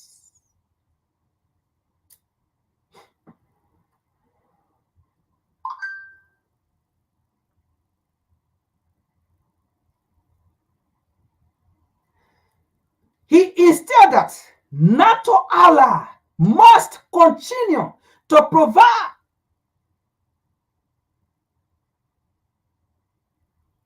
aid to Ukraine. He instilled that NATO ally must continue to provide aid to Ukraine. Since when have ECOWAS African leader decided to provide aid for the people of Niger for fighting for freedom to take their land back? Since when? They did not do it. But rather, they put sanction. They put sanction on Niger. Rather, they put sanction, ECO and AU put sanction on Niger because their oppressor told them to do it. African leaders, Nana Akufo-Addo, we call you because you are the one that came to blanking and fed up with blanking and told blanking for blanking to take action instead of you meeting African leaders for solution of the African continent. You know, you did it not, but you came to your oppressor. You came to your demon God. But let me take this out. See another one here. See another one here when it comes to these people's interests, right? See another one. Let's look at another one here. What is said here between Joe Biden and the Israeli prime minister. See what they say. But African leaders, no, we don't do it. Look, listen here.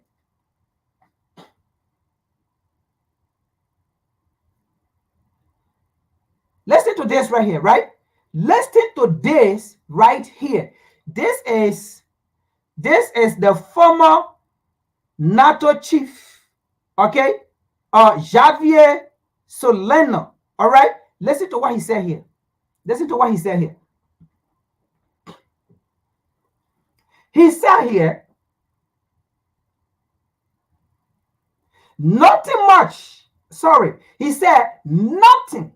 Oh, that's sorry. He said, not mannequin war, not mannequin my war. That's what he's trying to say. Solana, 81 years old, also emphasized that despite U.S. support for Israel, President Joe Biden does not like Netanyahu. Okay? President Joe Biden does not like Benjamin at all. Listen to the English.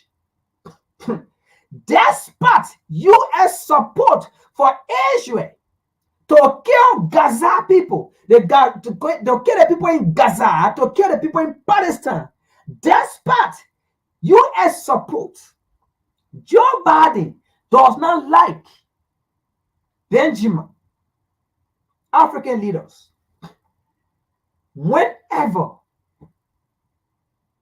or this is the question, since when you as African leaders have you guys put your differences aside and saw the interest of the African continent and not individual nation, those colonial nations? Since when? Did you see here? Even though Joe Biden and Benjamin, okay, they do not have a good relationship, but when it comes to their interest, they put that interest aside. Let's see what he said here. Let's see what he said. In fact, let me end our sentence because this whole Israel and the United States, okay, killing the Palestinian, it did not start today. So let me end our sentence. He said, just like anyone who has been involved in this war for a long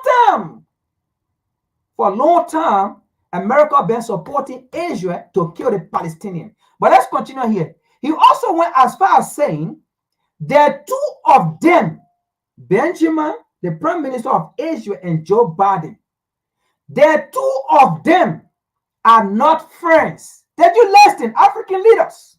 Did you listen to this? In fact, another research that I did, it said Donald Trump and this Benjamin, the Prime Minister for Israel, were not friends.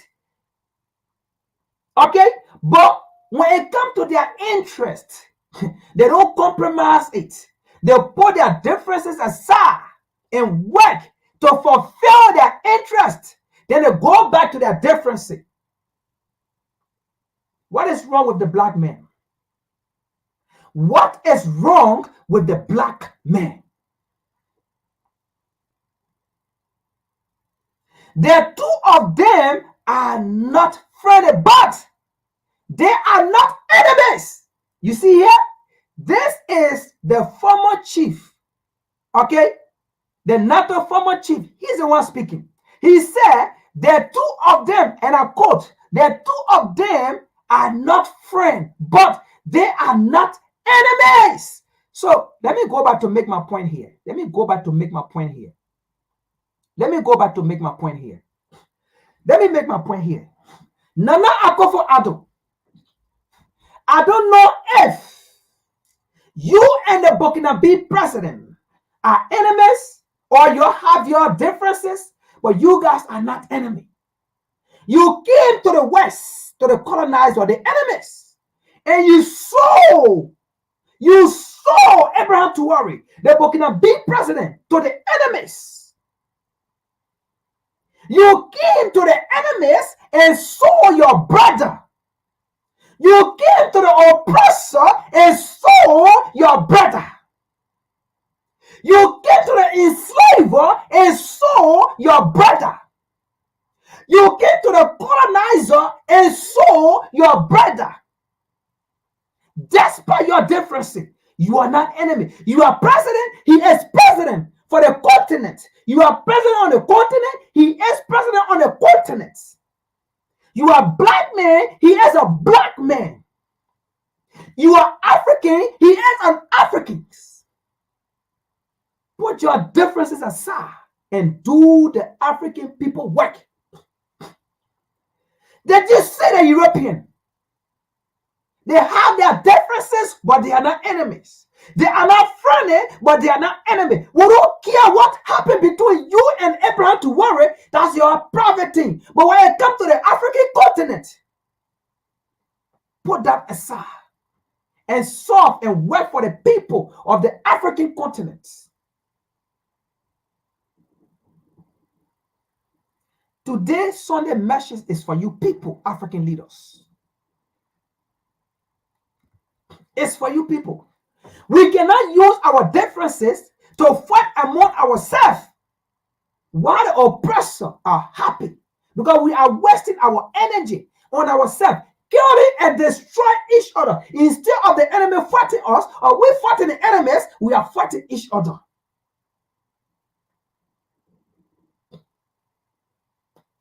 That's a slave mentality. You saw what I read here, Nana Akufo-Addo. You saw what I read here, Tinubu. You saw what I read here, Macky Sall. You saw what I read here, William Ruto. You people heard it. You people saw it. This is not opinion. These people, they are not enemies despite their difference or their differences. They are not friends, but they are not enemies. That is a deep war. It may seem simple to you. It's very deep. It's deep. They are not friends, but they are not enemies. No African leader should go against any African leaders. Just because that person speaks French, Nana Akufo-Addo, just because you speak English, and your brother African leader speaks French, that does not mean you guys are enemies. It's just the work of the enemies that make us to speak different languages, the language of the white man. You speak another language of the white man, and your brother speaks another language of the white man, and you see him as an enemy because he speaks French and you speak English. What better English? What better French?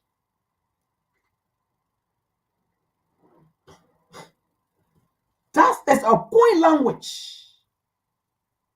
And that is a French people language, Macron.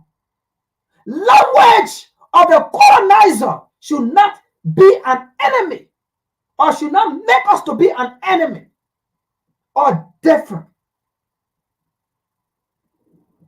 Colonialism is still affecting the African minds and the African continent. Because Nana Akufo-Addo feel that he speaks the so-called English, the colonizer language, the oppressor language, and his brother Abraham Traoré Africa or the African continent speak French that is not of his, he sees as an enemy. Tinubu see the people in our region as enemy because he speaks the Queen language, a slave language, a colonizer language, the language that is not of his.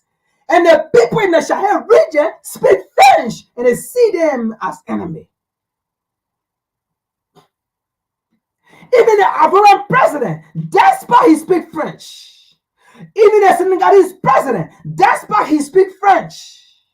But because those people have decided to leave the colonial master, they see them as an enemy.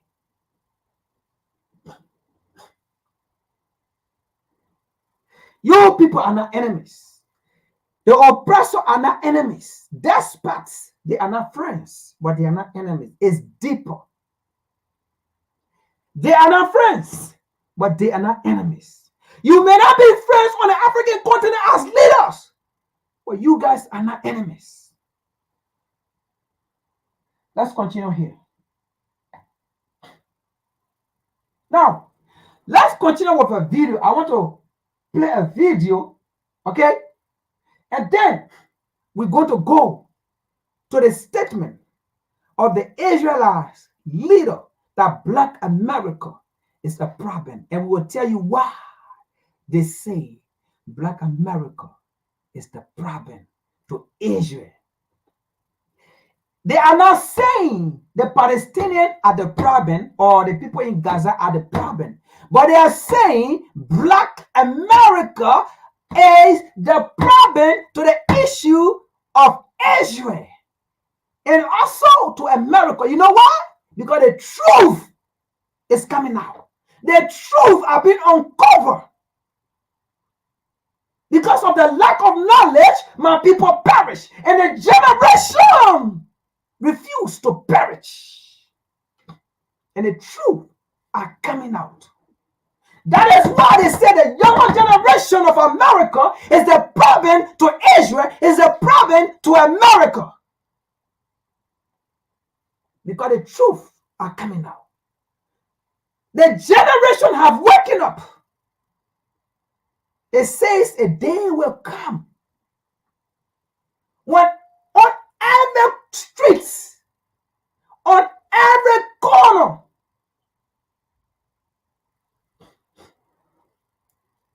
there will be preachers. My people will wake up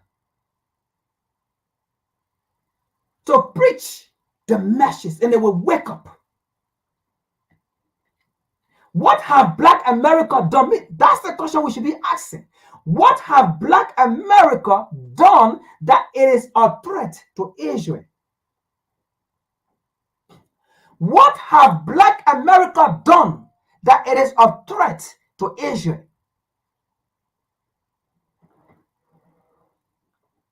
That it is a threat to the Jewish? What have Black America done? Black America is not the one fighting Israel. Black America is relaxing. Black America is they are focusing on who they are, their identity. I just said something. Is that what the Israeli, there is difference between the Israelis and the Israelites. Is it because the truth are coming out? Is it because the true people are waking up? Is it because the true holder, the true creator are waking up? Let me play a video and then we go to that place. Okay? We are here. This is the Revolutionary Repatriation Educational Lecture Series. We are there to break down things in our own understanding and also not even opinion.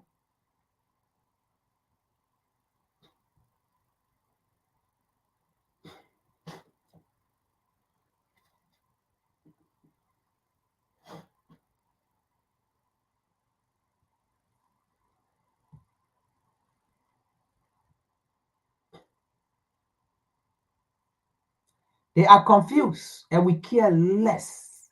We want them to be confused. You know, we as revolutionary, we don't make people comfortable. We make people uncomfortable, and that's what we love. That's why we as revolutionary, we are not there to make people comfortable. We are there to make people uncomfortable, because you know what? We are already uncomfortable. Because if we were comfortable, we wouldn't have been here, sitting here doing this. We are uncomfortable. That's why we are here doing this. You are uncomfortable. That's why you are here listening to me. So we want to make people uncomfortable.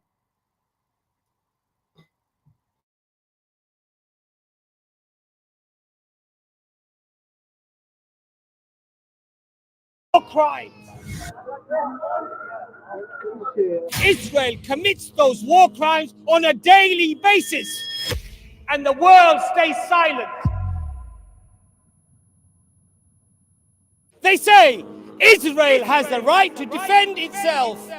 It's like saying Jimmy Savile, the prolific child raper, has a right to defend himself when the child scratched him while he was raping it. If you treated a dog in this country the way that the Palestinian child is treated in Palestine, wallahi, Allah is my witness, you would be arrested for treating a dog in that manner. Today they're treating human beings worse than an animal. And we speak out against the oppression, and we will not tolerate people, and we are not going to be on the back foot, and we're not going to be defensive. We're going to say what you're doing is genocide, it's mass murder, it's the killing and the quashing of innocent people, and it has to stop. Now, we are being told that this current conflict started when Israel was attacked by a terrorist group, as they claim, and they flew over with paragliders and machine guns, and they killed some Israelis. And therefore, Israel has the right to defend itself, and it is now retaliating. But what a lot of people don't realize, they don't acknowledge, and they don't know that this attack was not just an attack that happened, that instigated a response. In reality, the Palestinians have been attacked for the last 75 years of their existence. And that attack and that oppression has not ceased, and it has not stopped. This is not the catalyst as to the conflict that we see today. The clocks did not start when the rockets flew over from Palestine into Israel. The clocks did not start for this conflict when some paragliders flew in and shot some innocent Israelis. The conflict started way before. And if you look, even just a few weeks and a few months before the conflict, on the 18th of September 2023, before the current crisis, Save the Children reported that 38 Palestinian children were killed by Israeli forces just leading up to this conflict, making that the worst year on record, of killing innocent Palestinian children just before this current conflict. So don't be fooled when they tell you that Israel is retaliating. Israel are not retaliating. Israel has always been the aggressor. Israel has always been the instigator, the propagator. It is not the Israelis that are retaliating, but up to now, every retaliation is by the Palestinian people. So don't forget this, my friends. Don't let them persuade you that they are simply reacting to an offensive by the Palestinian people, when in fact they have been the ones who have been carrying out the offensives non-stop every day of the lives of the Palestinian people for the last 75 years. Under the United Nations Charter for the Human Rights, they regard Israel routinely commits war crimes to the Palestinian population, an innocent population that has no military, no navy, no air force, no army, and it attacks them mercilessly on a daily basis. Under the United Nations, my brothers and my sisters, not that I need them to quote to me as a Muslim as to what is valid or invalid, but according to their own charter, according to the very laws that they constructed, they said using excessive force, targeting of civilians, and disproportionate force are all acts and all crimes against humanity. They are war crimes, and Israel commits those war crimes on a daily basis, and the world stays silent. But we will not be silent. We will not stand by and let them mercilessly wipe out and commit genocide on a people. We will voice our opinions. we will voice what we have to say. And inshallah, there will be some amongst those who regard the... Now, folks, we will go back, okay? But let me make a point here. He said they were not sent for Israel and the United States to go wipe out an entire generation, right? And as we all know, they are fighting to claim the land of the people, to kill the people, to commit murder, genocide, to claim the land. That has been the history of the European. Ask me, what do you mean? Australia today, black people live in a parts of the land. But what did they do? The same European went there and killed the people, took away the land of the people, a whole continent. African leaders, pay attention. Australia was once entirely black people, black continent, black nation. European went there and wiped away the people, killed them, and settled on the people and took it. Today, it is called white land. Don't get it twisted. Another example. Argentina was almost white. I mean black. White people went there and wiped away the entire black population. Now, if you go to Argentina, maybe you only found 1 or 2% black. Should I continue? Don't forget the land you call America today. It was entirely black. White people came and wiped away the entire black race there. Kill them. The people you call Native American. They were black people. They came on a continent. They wiped away the people.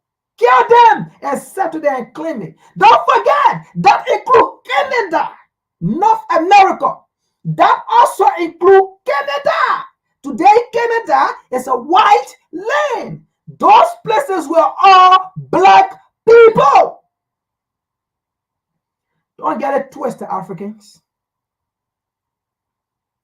Israel, the land you see today, Israel, was entirely black people. They see why European went there, they wiped away, they chased away the people that live in our land. Today, they call it white land. Don't get it twisted. African leaders,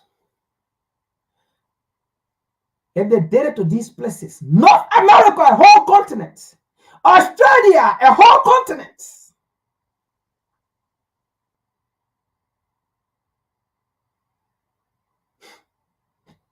Let's continue. Don't forget, don't get it twisted. They can do it. In fact, as we speak, they have been trying to wipe away the entire African continent. Because in their mind, they wipe away the people in North America here. They put a Native American, they were black people. They wiped them away. They went to Australia. The people that were there, they were all black. They wiped them away. Israel, they wiped them away. Today, it is all controlled by white. They could do that same thing in Africa, and they've been trying. That's why they have tried through HIV. They have tried through bioweapons. They have tried through war. But that land was a land blessed and created by the Most High. That land was not called Africa. It was never called Africa. They named it Africa. Let's continue. That's just an example I want to make. There were black people that live here. The people they call or how they call it, indigenous people or so, right? Or Native American. The people they call the Native American, there were people that lived here that were not white. There were people that lived in Australia that were not white. There were people that lived in Israel that were not white.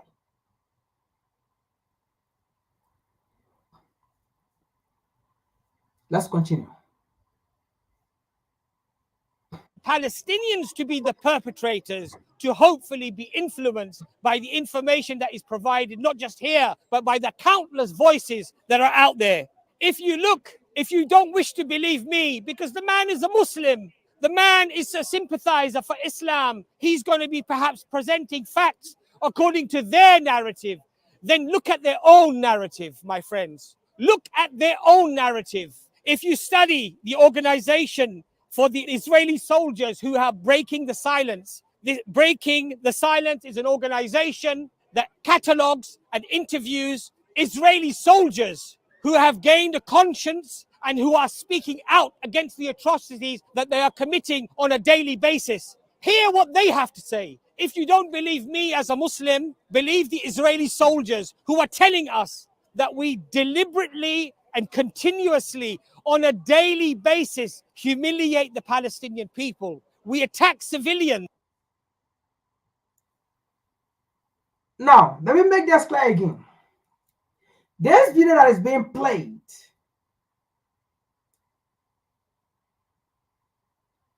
as a human being, we feel for the Palestinians and the people in Gaza because they are being oppressed by the same people. But this video is being played specifically for African people and for African leaders, specifically for Africans leaders.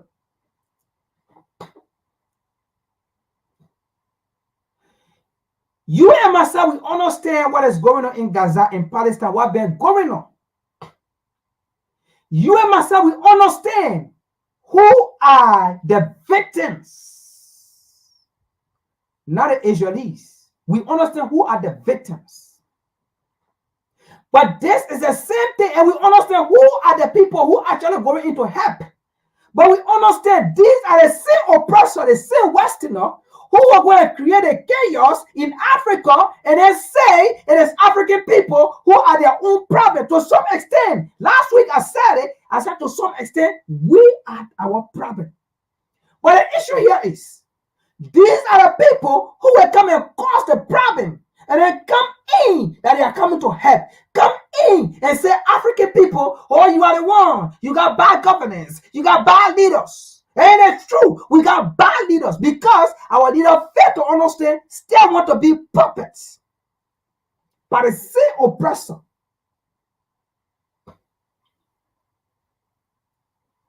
But the issue here is, you African leader, you so-called African Negro leader, what this man is speaking here, you already know who he's talking about. You already know who he's voicing out against. You already know who he's talking about that are against their nation, that are killing their people. You already know who he's talking about. And these are the same people who are threats to the African continent.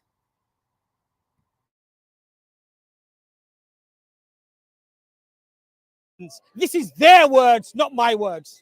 We stop the teachers going from schools. We stop the children going to schools. We attack them. We shoot them. We humiliate them. We raid them in the middle of the night, waking the children up at gunpoint to make them fear us, to dominate us. These are not my words. These are the words of Israeli soldiers who have gained a conscience. You don't want to believe me, then at least believe them. At least allow that information to wake you. If you are asleep that the Muslims are complaining, that the Muslims are crying, that the Palestinians are crying, and you wish to just remain in your slumber, then at least allow these facts to wake you from your slumber. There is no excuse today for people who say that I'm ignorant and I don't know what's happening. There are resources available today that were not available to our fathers or our grandfathers or the generations that came before. Today, the internet is completely flooded with information. And even the lies and the propaganda are easily combated if you are interested to find out the truth. But if you're happy to have your predispositions fed because you hate the Arabs, because these are backward medieval people with a medieval religion full of hate, and you just wish to reinforce those predispositions, then yes, you will find the sewage on the internet to feed you, to give you the gluttony, to fill your souls and your hearts with that evil lies, with those deceptions. But if you have a conscience and you wish to at least side with the victim and ensure that you do not side with the perpetrator, the one who has created this mess in the first place, then open your eyes and educate yourselves. There's a lot of information out there. And again, if you don't want to believe a Muslim man who stands here crying about the Palestinians, then listen to Noam Chomsky, the professor who is Jewish himself. Listen to Norman Finkelstein, Ilan Pappé, who are political scientists. Their parents are survivors of the Holocaust. They have no dog in the race. They don't attribute any support necessarily to any group or any people, but they speak with the evidence and the facts. And what do they say? What do they argue? The same things that I have mentioned to you today, that Israel commits on a daily basis war crimes on a predominantly civilian population, women and children. If you treated a dog in this country the way that the Palestinian child is treated in Palestine, wallahi, Allah is my witness, you would be arrested. You would be arrested for treating a dog in that manner. Today they're treating human beings worse than an animal, and the world stays silent. The world says, we stand for Israel. How disgusting. What are you standing for? You're standing for a country, a nation, a political movement of Zionism that is aggressively and actively destroying and crushing the dreams of children and women to live in their land in peace. Now, people say, let's not talk about figures. Let's not talk about how many here and how many there. Let's just say that both of them are killing each other. Let's just say both of them are fighting one another. Let's not look at the figures. I wonder why they say this. I wonder why they don't want you to look into the figures. Could it be that the imbalance that I'm about to tell you is so grotesque that they don't want you to know about it? So let's have a look at what they did in the last conflict. Protective edge. Homes destroyed. How many homes did these sophisticated rockets that were being fired into Israel, how many homes were destroyed? How many? One. How many homes did Israel destroy in the Palestinian territories? How many? 24 hours the bulldozers were going. The missiles were flying. How many? One home in Israel, 18,000 homes in the Palestinian territories. So when you don't want to talk about the figures, when you don't want to talk about the numbers, I know why you don't want to talk about those numbers. Because those numbers are damning. They condemn you. They quash you. They crush you. They destroy any remnants of support for Israel. So you don't want to talk about those numbers. The Israelis destroyed 285 kindergartens, nurseries for babies, for children, and one was destroyed in Israel. They destroyed 73 medical facilities in Palestine. 73 in Palestine. How many medical facilities were destroyed in Israel? 0. Duck, zip, 0. Now, yes, these figures are uncomfortable for people. They don't want to talk about the numbers because the numbers condemn them to their hypocrisy. The numbers condemn them to their utter contempt for justice and fairness. So what do? They say, let's not talk about the numbers, please. Let's just say it's a conflict. It's a war. They're just as bad as each other. My friends, these figures speak for themselves. They're not just as bad as each other. The figures speak for themselves. When you put Mike Tyson in a ring with a 3-year-old, it is not a battle or a bout, my friends. It is a massacre. They say Israel has the right to defend itself. Israel has the right to defend itself. It's like saying Jimmy Savile, the prolific child raper, has a right to defend himself when the child scratched him while he was raping it. Would you ever utter such a thing? Would you ever agree to such a concept? As vile and as disgusting as that is, this is your support for Israel. Shame on you. Your soul is dead. You have no heart. Your heart's a stone. Do you not see the evidence that unfolds in front of you? You wish to remain blind and deaf and dumb to the misery of people? Or is it because, oh, they're Arabs, they're medieval, these people are backward, You know, they teach their children to hate the Jews, so wipe them off, kill them, destroy them. There are very important lessons in history, my friends, that we need to contemplate.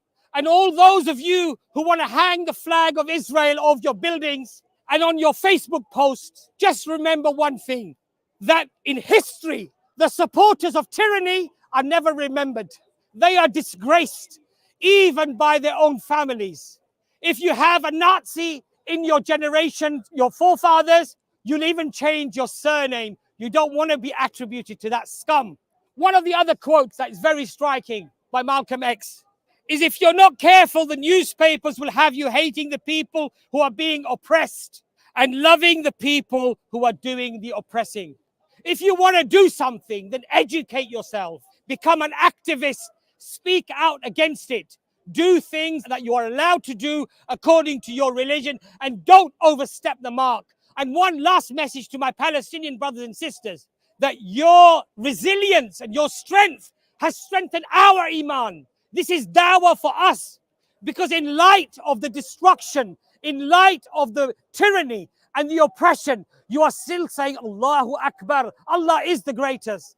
And Alhamdulillah, praise be to Allah. You're showing thanks and shukr whilst your entire families have just been bombed and wiped out. You're picking up the pieces of your children and you're saying Alhamdulillah to Allah. You're being grateful. And as a consequence, that resilience is giving us strength as well. So Jazakallah khair to my brothers and sisters in Palestine. And know that your brothers and your sisters around the world are supporting you. And there will be a day when you will be freed. And there will be a day when the people who spoke against the oppression will be the ones who will be celebrated. And the maniacs, the psychopaths who have supported this by military means or even your words, then you will be forgotten. You'll be destroyed in history. Nobody will want to know you or attribute anything to you. Your own families will disown you and they will not want to know you. But the people who stood up and they spoke out against this oppression, those are the people that will be remembered. Those are the people that will stand in front of Allah subhanahu wa ta'ala on the day of judgment. And they will say, Ya Allah, I did whatever I could do. I spoke out.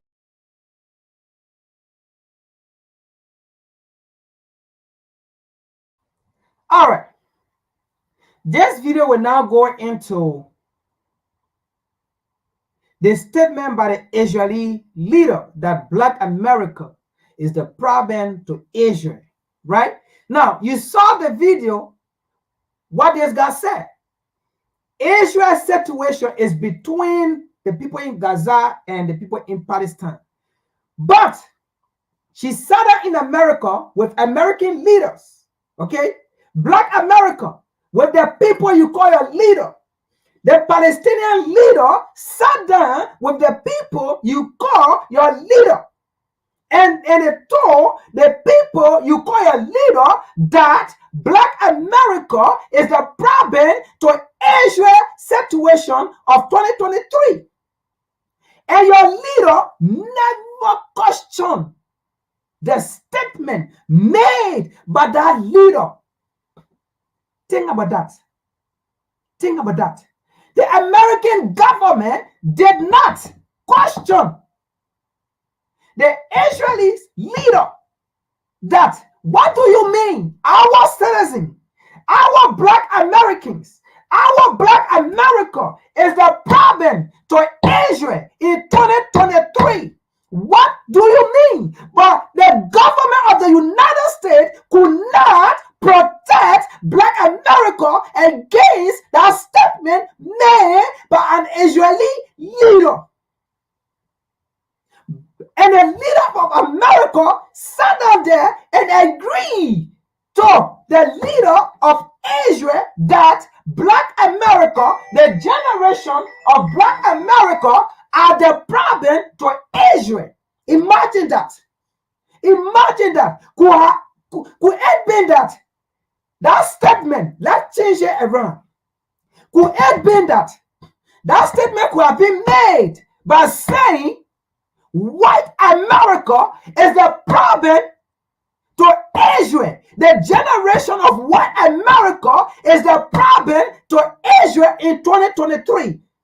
I believe those leaders, those American leaders that were sitting in there could not have let it go silent. They could have asked that Israeli leader, what do you mean white America, the generation of white America are the problem or is the problem to Israel? She was going to be questioned. And it was going to be national news. It was going to make national news. But Black America, once again, was not protected. Once again, Black America was seen as a threat. Once again, Black America was seen as a terrorist. Because if you say the generation of Black America are the problem of Asia in 2023, you are saying Black America is a threat. The generation of Black America is a threat. That's what you meant. And the so-called American government never asked or questioned the Israeli government. Could it have been that statement was made that why the generation of white America is the problem to Israel? It was never going to be on the raw. It was going to make national news, and she was going to be questioned to explain herself. But the issue here is, the question here, or what I want to say here is, history did not start in 2023.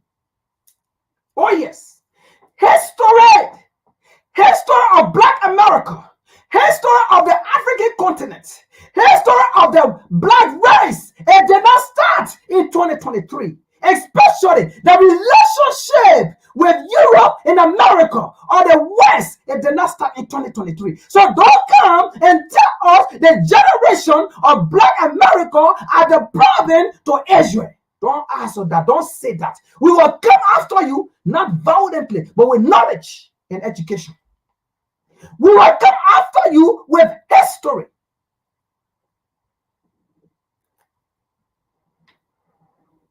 History did not start in 2023. So when Black America is waking up, it's not a threat. That is why even America failed to teach the history of Black America. They call it critical race theory, but they do not call the history of Christopher Columbia critical race theory. They do not call when Christopher Columbia was entering this land. In fact, it is a holiday or they celebrate it. They do not call it critical race theory. That's the reason you fail to teach it, African history. You burn it in the American educational system and you call it critically. It's critical for you to be exposed. Now we understand why you say it is critical. Now we understand why you say it is a critical race theory, because it is critical because it will make you guilty. Now we understand why you say it is critical for Black history to be taught, because it will expose you. It will make you look ugly. It will make you look bad. It will expose you and let Black people know who they are. And Black people will find their identity. They're to be called African American. They're to be called Negro. They're to be called nigger, because they have an identity. And that's why they have come to get it. Now they are refusing to be called African American. They are refusing to be called Negro. They are refusing to be called names. They said, wait a minute. Before we were put on the ship, we were never called African American. Before we were put on the ship, we were never called Negro or nigger.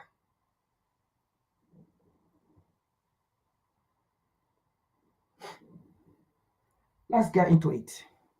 History of Black people did not start in 2023 with the Western world. That is why black folks, we have no protection anywhere. There's no government in the world to protect black people. No government. The US government cannot do it. Because if the US government can do it, the US government could have protected black people without letting make that statement to say the generation of black America is the problem to Asia. That letter should have been questioned. It could have made news. So black America do not have protection. Even the government do not protect black people or African people. Could it be that our statement was made to say the generation of the white or white America is the problem or they are the problem to Israel? That letter could have been scrutinized. That letter could have been asked. That it was going to make news. Headline. The government could have questioned her. What do you mean white America is the problem to Asia? She was going to answer. They were going to be protected. But black people were never protected in our statement. Where is the government? Where is Joe Biden? Where is the so-called Democrat? Yes, it's true. Black America, they are waking up, but they are not a problem to Israel. Let's continue here.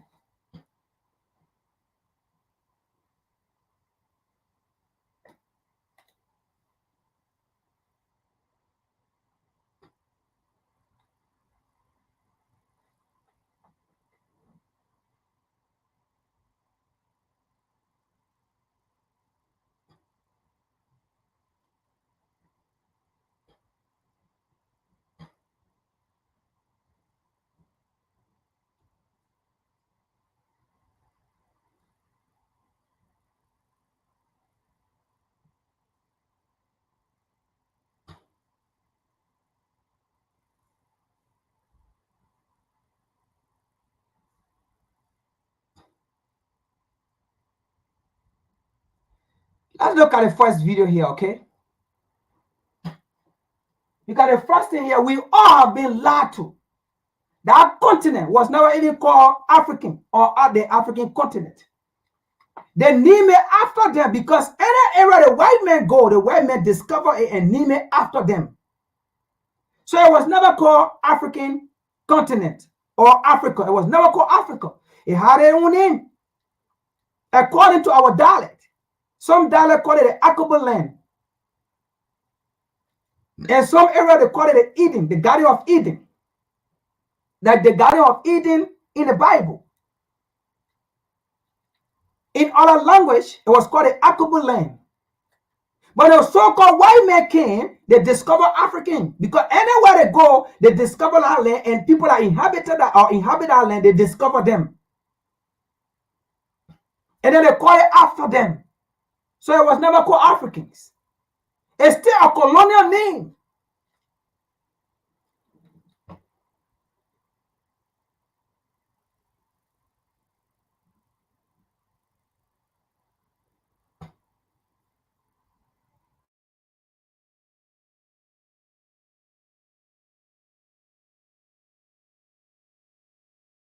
They know the real people. They know black people are the real people. And then they are like, man, these people really have gods. I mean, they have been out there pushing out for, I mean, with everything they have been through, they are still out there speaking for Palestine. So they are confused and scared. We don't want to go through what they have been through. So they are kind of scared because like these people with everything we've done to them, you know, what if the table turn? Let's get into this video of the Israeli government holding a private convention here in the United States. One of the people in attendance at this secret meeting was Judith Varnai Shorer. She's a former Israeli consul general who was operating out of Atlanta. She was one of the main people saying that the biggest problem that they had was young black people in the United States. But don't worry, they've got some black leaders on the payroll. The major problem of Israel is with the young generation of the black community. The problem of Israel. Show your daughter how much you love her with this beautiful gift. It says, is with the young generation of the black community. Black is with the young generation of the Black community. This was an Israeli government official who was saying this, not some low-level operative or some rogue member of their diplomatic corps. This was a senior member of their administrative government who was saying this on American soil. Their biggest problem wasn't Hamas or Hezbollah or the Palestinian Authority or Syria or even Iran.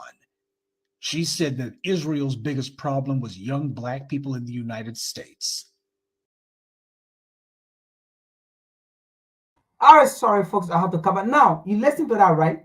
And the United States government did not question this lady. The United States Congress did not ask, they did not protect Black people in this country. They agreed to her because these were United States leaders. These were United States government sitting in there when this lady made that statement. They see Black people that fight for this country, that die for this country, that bleed for this country.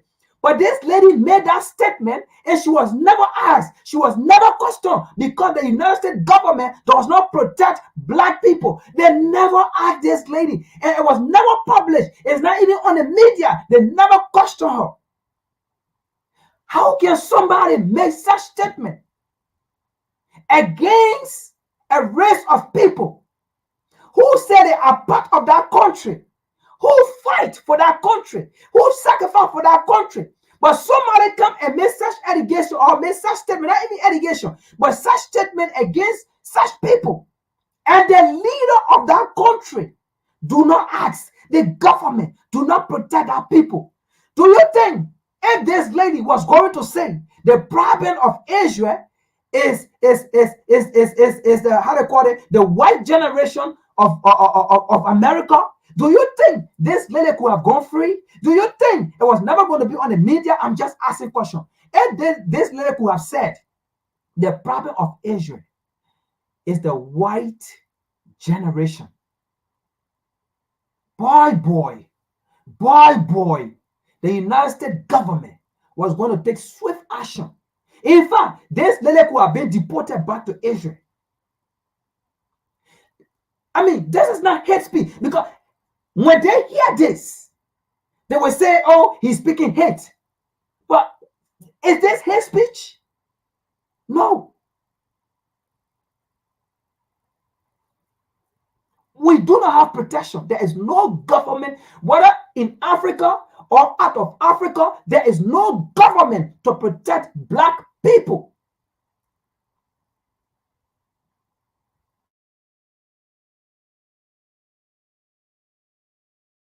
With the young generation of the Black community. I got a serious question. Why can't Clip people leave Black people alone? What in the ever fuck do Black people got to do with what the hell is going on in Israel? Why is it y'all always trying to find a way to put some shit on Black people? Our president ain't even Black no more. It's a white man. So what the fuck is happening? I legitimately need a white person to tell me what the fuck is y'all problem with Black people. For real. Because we really don't do shit to y'all. Like all the violent shit that you keep in your head saying that we don't do that shit. Y'all do that shit. Raping, killing, murdering, all y'all are the top of the food chain when it comes to all violence. Why is it that y'all is on our backs like we the ones who doing it more than y'all? Like for real, Black people just stay on repeat in your mind. And I really need to understand why. You know what? I know why. I don't know why I'm playing around. I know why. It's because we the chosen people. We the chosen people. And the white people is trying to do whatever they can to eradicate our ass because they don't want us to go home. That's what it is. We are the holders of the earth. And y'all ass is the visitors. And y'all mad. That's what it is. It can't be nothing else. Like science has proven this as a fact. It can't be nothing else at this point. See, I didn't want to get to the point of that realization because that point of realization comes towards the edge of being prejudiced But goddamn it, it's the fucking truth. Because otherwise, it ain't no point for white people to look at black people the way that y'all do. Because all the shit that y'all scared that we gonna do, y'all did it to us first. My mind is blown. Let me go lay down. I'm finna take a nap. Goodbye. Now, wait a minute. I gotta go back and I gotta fix something because I just went on a rant, but it was a good rant. So do you know what the safest investment in the world right now is? Because it's not stocks, real estate, or crypto. It's actually on. I'm not going to do it over, and I need to correct myself.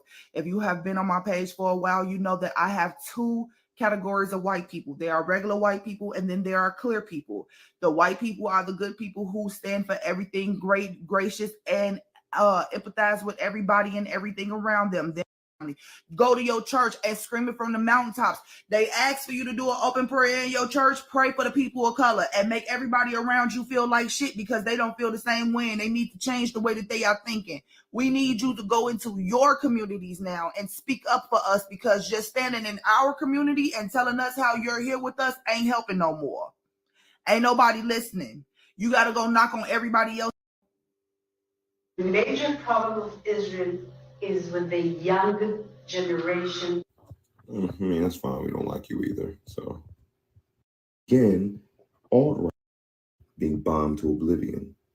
Stand in the face of men and scholars. Come with a gun. It'd be over. It'd be over in like 3 to 5 business days, if you hear what I'm saying. Like, why do you think Black revolutionary leaders dropped like flies? And who do you think did it? So just to be clear, the Israeli state thinks that we, the Black community, are the biggest threat to Israel. And they're right. Honestly, they probably just saw my TikTok account. Like, if we're being real, that's a joke. That's a joke. I'm not that conceited. Is with the young generation of the Black community. Now, what in the world did Black people do to Israel? Israel is not getting bombed by Black people. I wonder if it has to do with this. Now, I'm going to move my big old face out the screen, right? Because I can't read this stuff. I know this video is about to get taken down, so you share it like wildfire. But you go down the rabbit hole, and future time, I'll go deep diving into the true history about this stuff that they like to hide. Or go ahead and take a snapshot of this and do your own research. You got it? All right, hold on. I got another page, right? Watch this. All right, watch this. Now, I actually used to do demolition in New York, and we used to clear out houses. Hopefully you got the snapshot of that. Apartments, wealthy of these kind of people's homes. And unfortunately, from moving around so much, I lost the books that I found. But they have books that they don't even publish. They just privately circulate amongst their own libraries. This stuff is literally printed out by themselves and copied by themselves, in each other, and sent to each other about this real history about what they did. And so they know that a large portion of Black Americans are indeed Israelites. They know and understand that a large portion of Native Americans in the North America, Central America, and South America, aka you Latinos, are Israelites. The problem is the people that are making the most noise about this and the true identity of a lot of the people that descend from the transatlantic slave trade is that a lot of them are unfortunately antichrist, and they have made the identity and the history the God instead of Jesus Christ.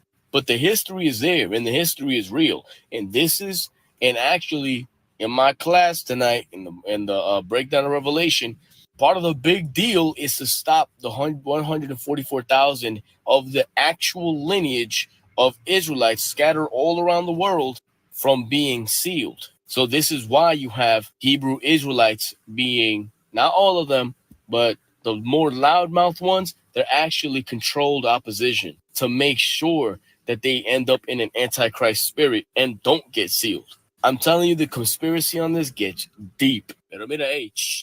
Repent, for the kingdom of God is at hand.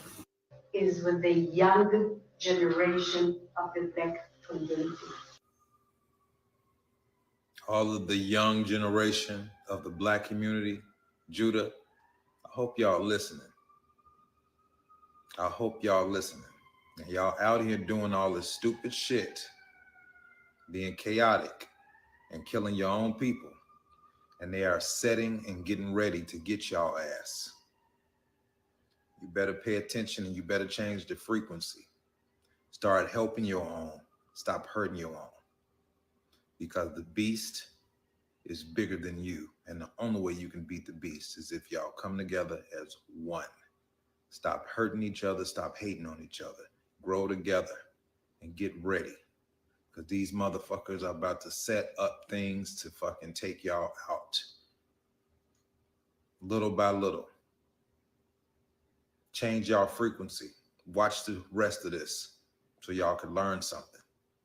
Stop being destructive to your own people. And watch and learn. Is with the young generation of the Black community. You know why? Because we don't tolerate that bullshit. We are not our ancestors. We are not 2, 3 generations, 4 generations, 5 generations behind. We are not. Most people have no clue that in 2023, the best way to make money on Amazon is not Them. Play with us and we show them out. Y'all heard around and find out. Y'all gonna find out with us. Y'all come over here and y'all pull that over here and y'all gonna see the young Black community is not to be played with. You understand? We saw what our older people went through. Try that with me. Try that with any young Black person. Try it. I dare you. Yo, Israel, y'all know what's up. We bout it. Is with the young generation of the Black community. It's not bullying, hate speech, or harassment, nor is it to encourage, any type of dangerous activities, anything like that. This video is just for educational purposes only.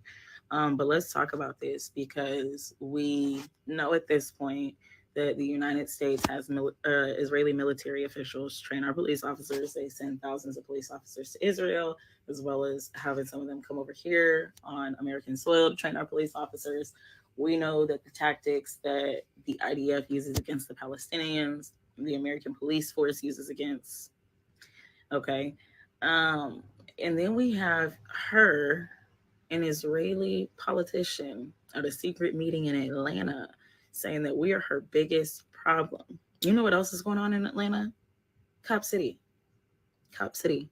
I don't know all the details of Cop City, but I know it's a big ass area of Atlanta that they want to turn into some real life Call of Duty training type shit for police officers to train how to combat us, basically. We also know that they indicted 60 protesters out of Atlanta. 60 protesters on a RICO. On a motherfucking RICO. They charged the bail bondsmen. That they have a specific bond company that works with protesters that'll put up your bail and shit because you out here, standing for what's right, exercising your right to protest. Yeah, they got indicted on a RICO too. Is it clicking? Is it clicking? What's the motherfucking move?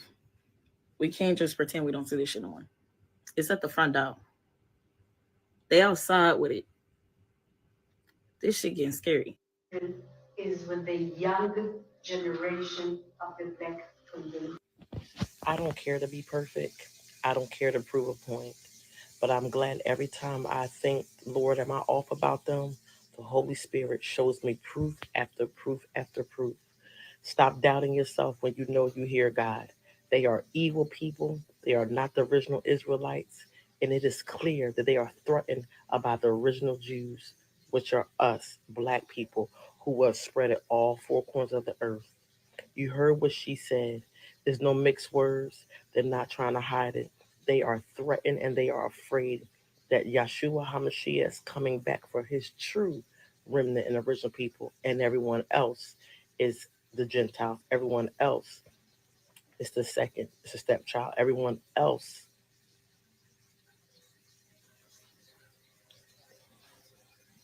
the young Black community, she said, Oh, because young black community, as much as they're killing each other, they are waking up. The Holy Spirit is speaking to them. They're getting more woke. They're a threat. We are not the Gentiles. Everyone else is. We are the firstborn. Everyone else is secondborn. Did you hear what she said? In American soil, having a secret meeting over here in America, the young black community. She said the biggest Jewish, the ish at the end, their problem is the young black community. Why are we always on the topic of everyone's conversation? Because we are who we are, and we are the original people that God created. And it is what it is. Revelation 2:9. Go read it. Varnai Shorer. She's a former Israeli consul general who was operating out of Atlanta.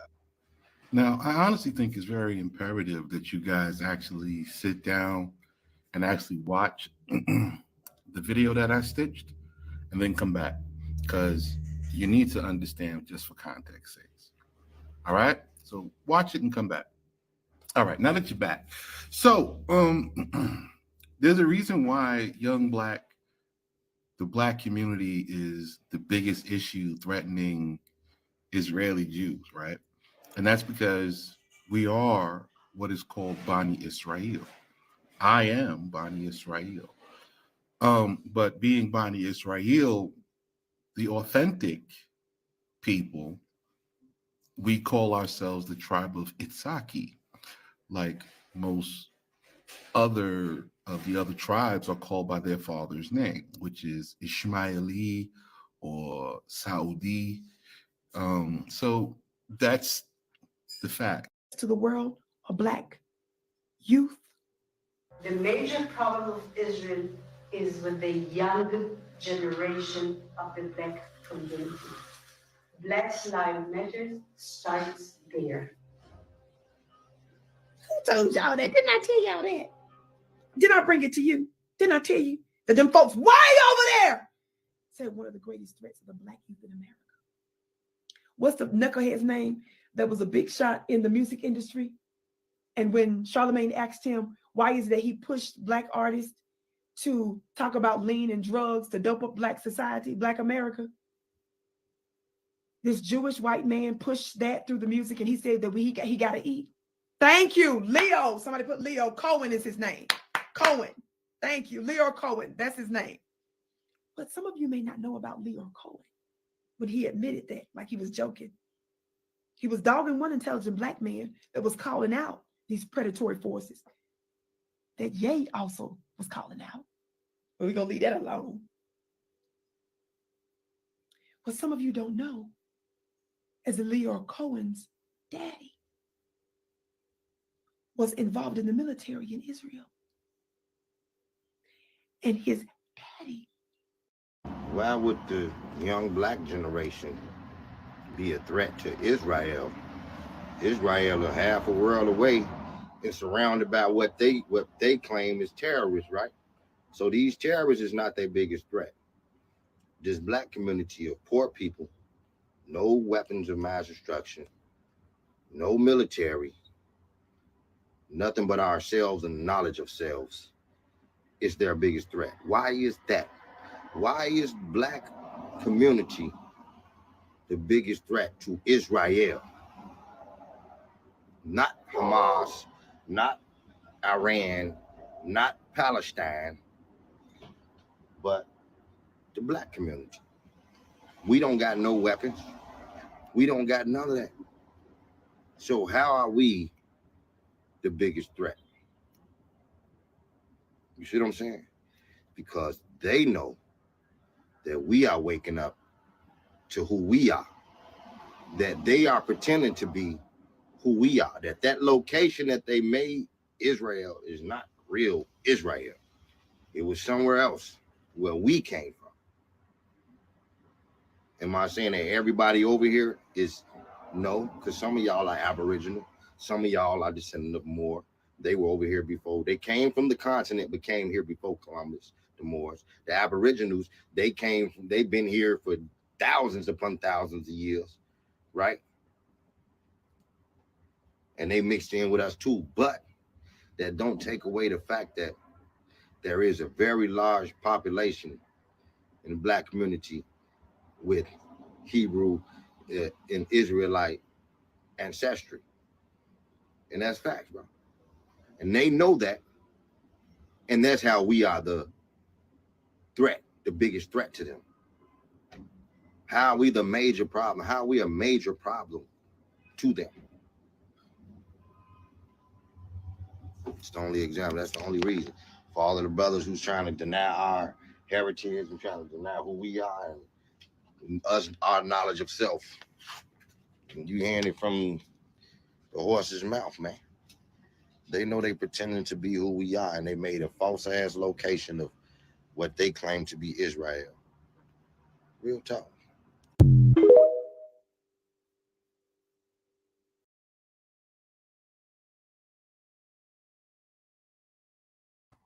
Okay, so before we continue, right, we're going to continue with another video Seth making with that same topic.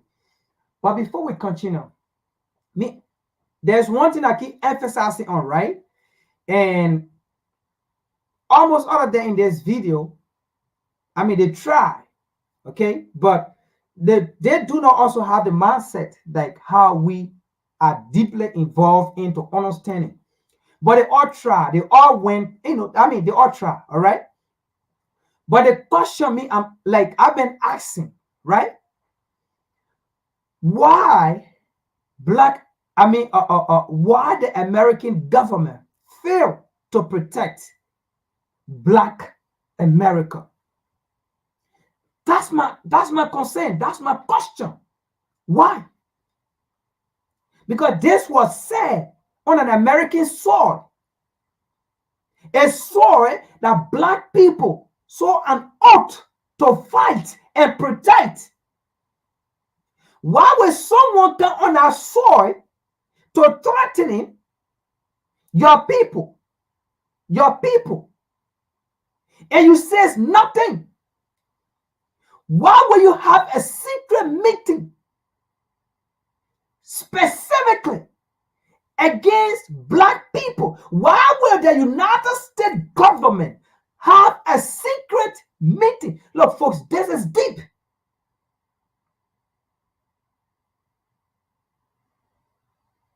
This is deep. Because what is their next plan? What is their plan to do with Black America? With the generation of Black America? What is that plan? Because that meeting was not just a meeting that was just had for like, you know what? Let's just go and sit down and have a meeting. We are revolutionary are thinking beyond, because it was not just a meeting that was just had. Because we know the colonizer will never have a meeting against a specific people or against people, and you think it was just a meeting. What is their plan after that meeting? Because to sit with the United States government, for someone to sit with the United States government to threaten it, Black people in America, to say Black America, the generation of Black America are the problem, and the American government did not question, the news media did not bring it out, did not publish it, did not protect Black America that swore an oath. This is deep. What is their plan after that meeting? They have a deep plan, because it was not just a meeting that was heard. The issue here is they are seeing Black America as terrorists, because they saw Dr. King as terrorists when Dr. King was fighting, educating his people after he turned around from preaching the white man religion, after he turned around from preaching the white identity, after he realized that what Malcolm was doing was the right thing, and they call him a terrorist, and they call Malcolm an extremist. They may not have said in a meeting that Black America are the terrorist or is a terrorist, but it's equivalent to say Black America, they are terrorists, by saying they are the problem. That's the question we are asking. Why? And don't get it twisted. The narrator said there are also black leaders who have been paid. So you understand, not just on the African continent. Like I said, today's message is for African leaders, both home and abroad. It's for African leaders. The narrator said there were black leaders who sat in that meeting, who were paid. Sell out.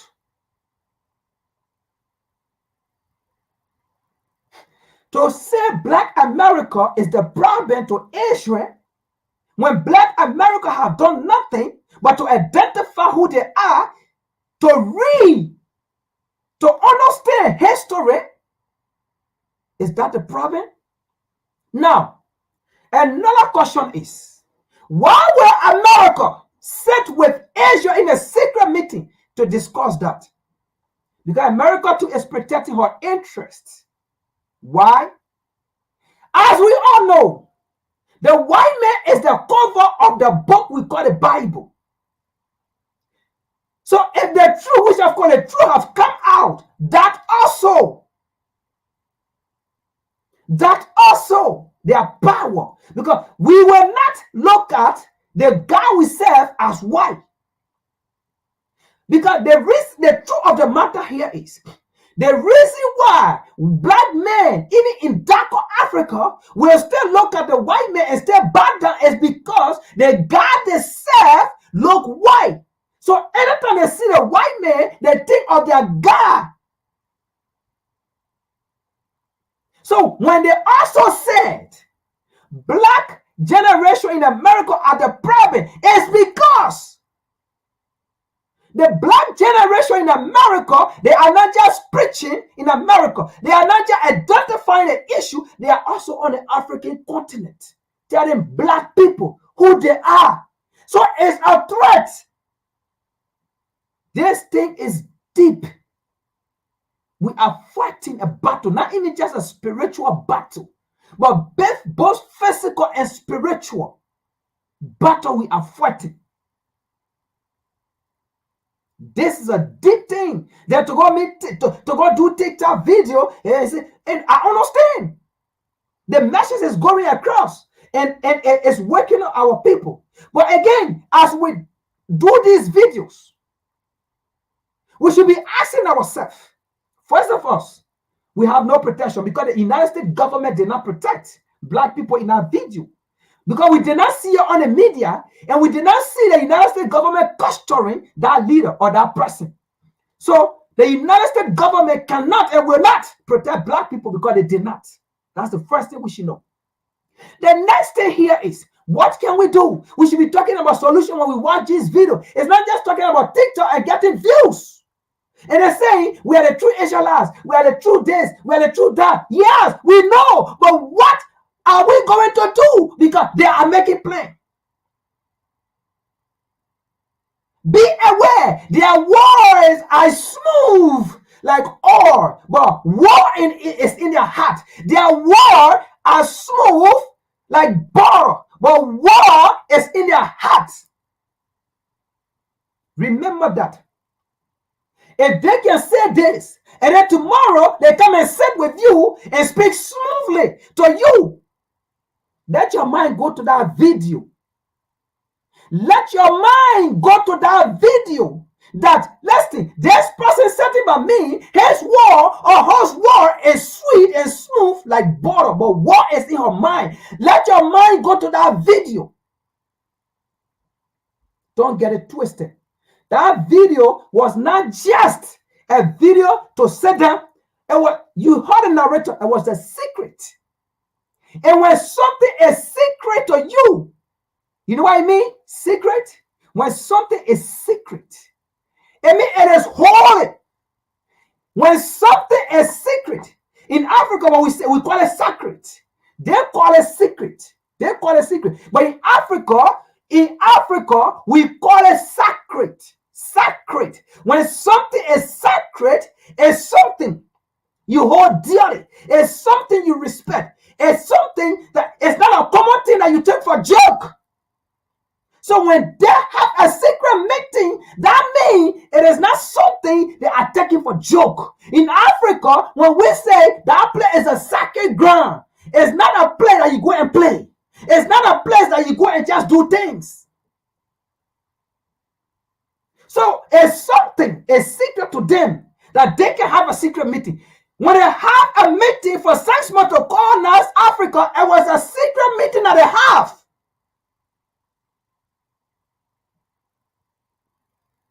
So this is deep.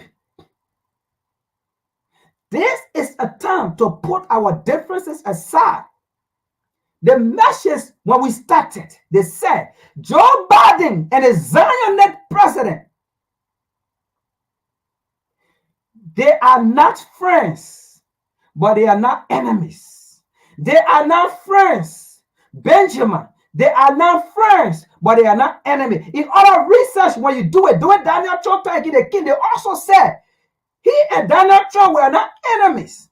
They were not friends, but they were not enemies. But when it comes to their interest, they put everything aside. And this current research again we saw today, Benjamin and Biden are not friends, but they are not enemies. Africans, we may not be friends, but we are not enemies.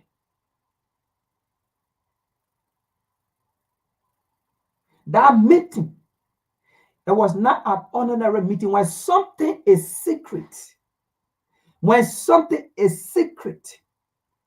it's dear to you. That meeting was dear to them. That's why they had a secret meeting. When something is sacred, in Africa, we call it sacred. Let's continue. So that's the question we should be asking. Why the United States government did not protect Black America? And the next thing here is, we should be on our allied. We should be allied. We should unite. This is not time for... No. At the end of the day, it's about the Black. You are also educating the people in Africa and waking them out. You are also waking them out. The issue here is our spirit. Let me tell you something. This Black spirit is not, we have the energy we have. It's not an energy to play fun with. The energy we have is not, you can put 100% in a room and you just put one Black man. That one Black energy will overtake the entire room filled with white. And you can put 100 Black person in a room and you put one white person in a room, it will never overtake the energy of that Black. So the energy we have, they know it. That's why when you enter room full of this colonizer, your energy overtake them. They look at you. They feel your energy. They feel the power. They feel something in that area that it is not of their energy. They know it.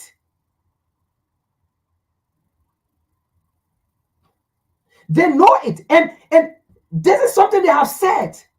The unity of Black is a threat. But the only thing about Black, we are so stubborn. No matter how the enemy speak against us and tell us what they think, we stay stubborn. We stay stubborn.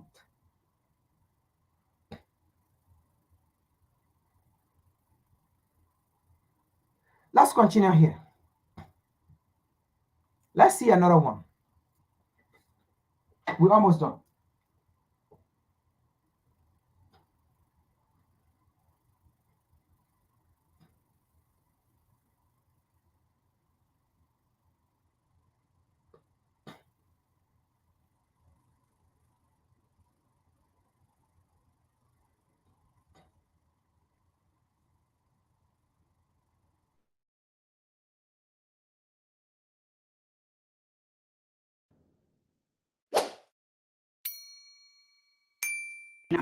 The original people are Black people and people of color. I don't feel that Jewish. It's not something. It's not an element in my life that Israelis that live in Israel today are not the Israelites. Hi, lovely, welcome back to another TikTok video. If you're new here, my name is Dolinda Strana. Thank you so much for stopping by. Don't forget to please subscribe to this channel, turn on notifications so that anytime I upload videos, you will be the first person to be notified. So lovelies, I came across this video on my For You page on TikTok and I thought to share with you guys. Well, white people actually came out to tell the truth. They are actually saying that black people are the true chosen people of the Israel, like black and indigenous people. Guys, I'm just going to roll the stage as well as other stages I was able to put. Do not forget to please subscribe to this channel if you've not done that. Why? They know that the Jewish people in Israel are not the original people. Oh, no, no, no. They are definitely not. The original people are black people and people of color. So why did one lady, Judith Shore, she was the Israeli consul, say that the biggest threat in Israel is the younger black community? Why do they feel so threatened? Why? Because you know why? They know that the black people were the ones, the original ones that were there. The people over there now, they took over all that land, just like they're trying to take over all of Palestine. They have taken so much land from Palestine also, but watch what this lady says about the black community being Israel's biggest problem. Like, what? Did you just tell on yourselves that, you know, how y'all took slaves out of there back in the day and brought them, you know, and made them make America and all this because you took them from their original spot. And now they are trying to sit there and continue to take all the little bit of land that Palestine has. The U.S. is evil. The U.S. is evil, not the people in it, because I am from the U.S. But what I'm saying, all this shit is crazy. We have U.S. soldiers over there going to sit there and kill innocent kids, women, children, elderly men, everything in Palestine. But how did black people, all of a sudden, young black people and the community of black people, all of a sudden become the problem to Israel? Please explain this to me. Is it because your guilt's starting to get to you? But watch this clip. The problem of Israel is with the young generation of the black community. Black Lives Matter starts there. Shalom Israel, and to the Gentiles that hold on to the truth of Messiah.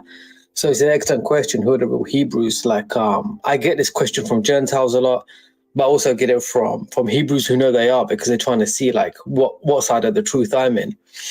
Now, simply put, the Bible is black history. The children of Israel are predominantly people who are black, people of color.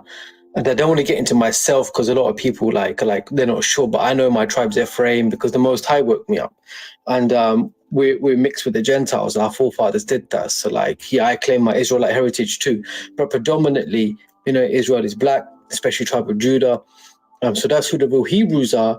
You just need to visit Deuteronomy 28 and look at the curses that are fallen upon us as a people. You can look at the book of Songs of Solomon that show like Solomon describing his skin color. You just need to look at the color of the earth when Adam was formed.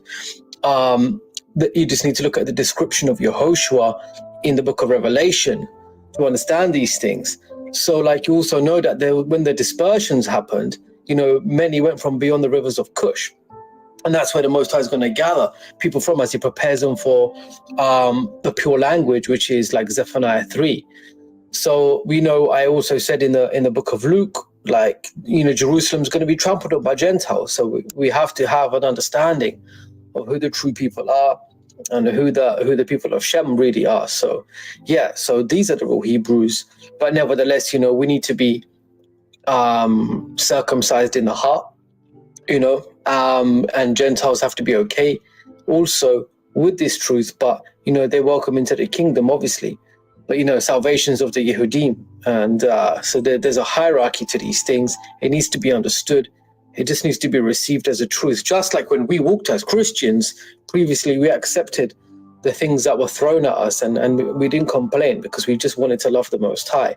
So here's the truth, and this is what it is. So yeah, shalom to you all. The Israelis that live in Israel today are not the Israelites. They're Europeans.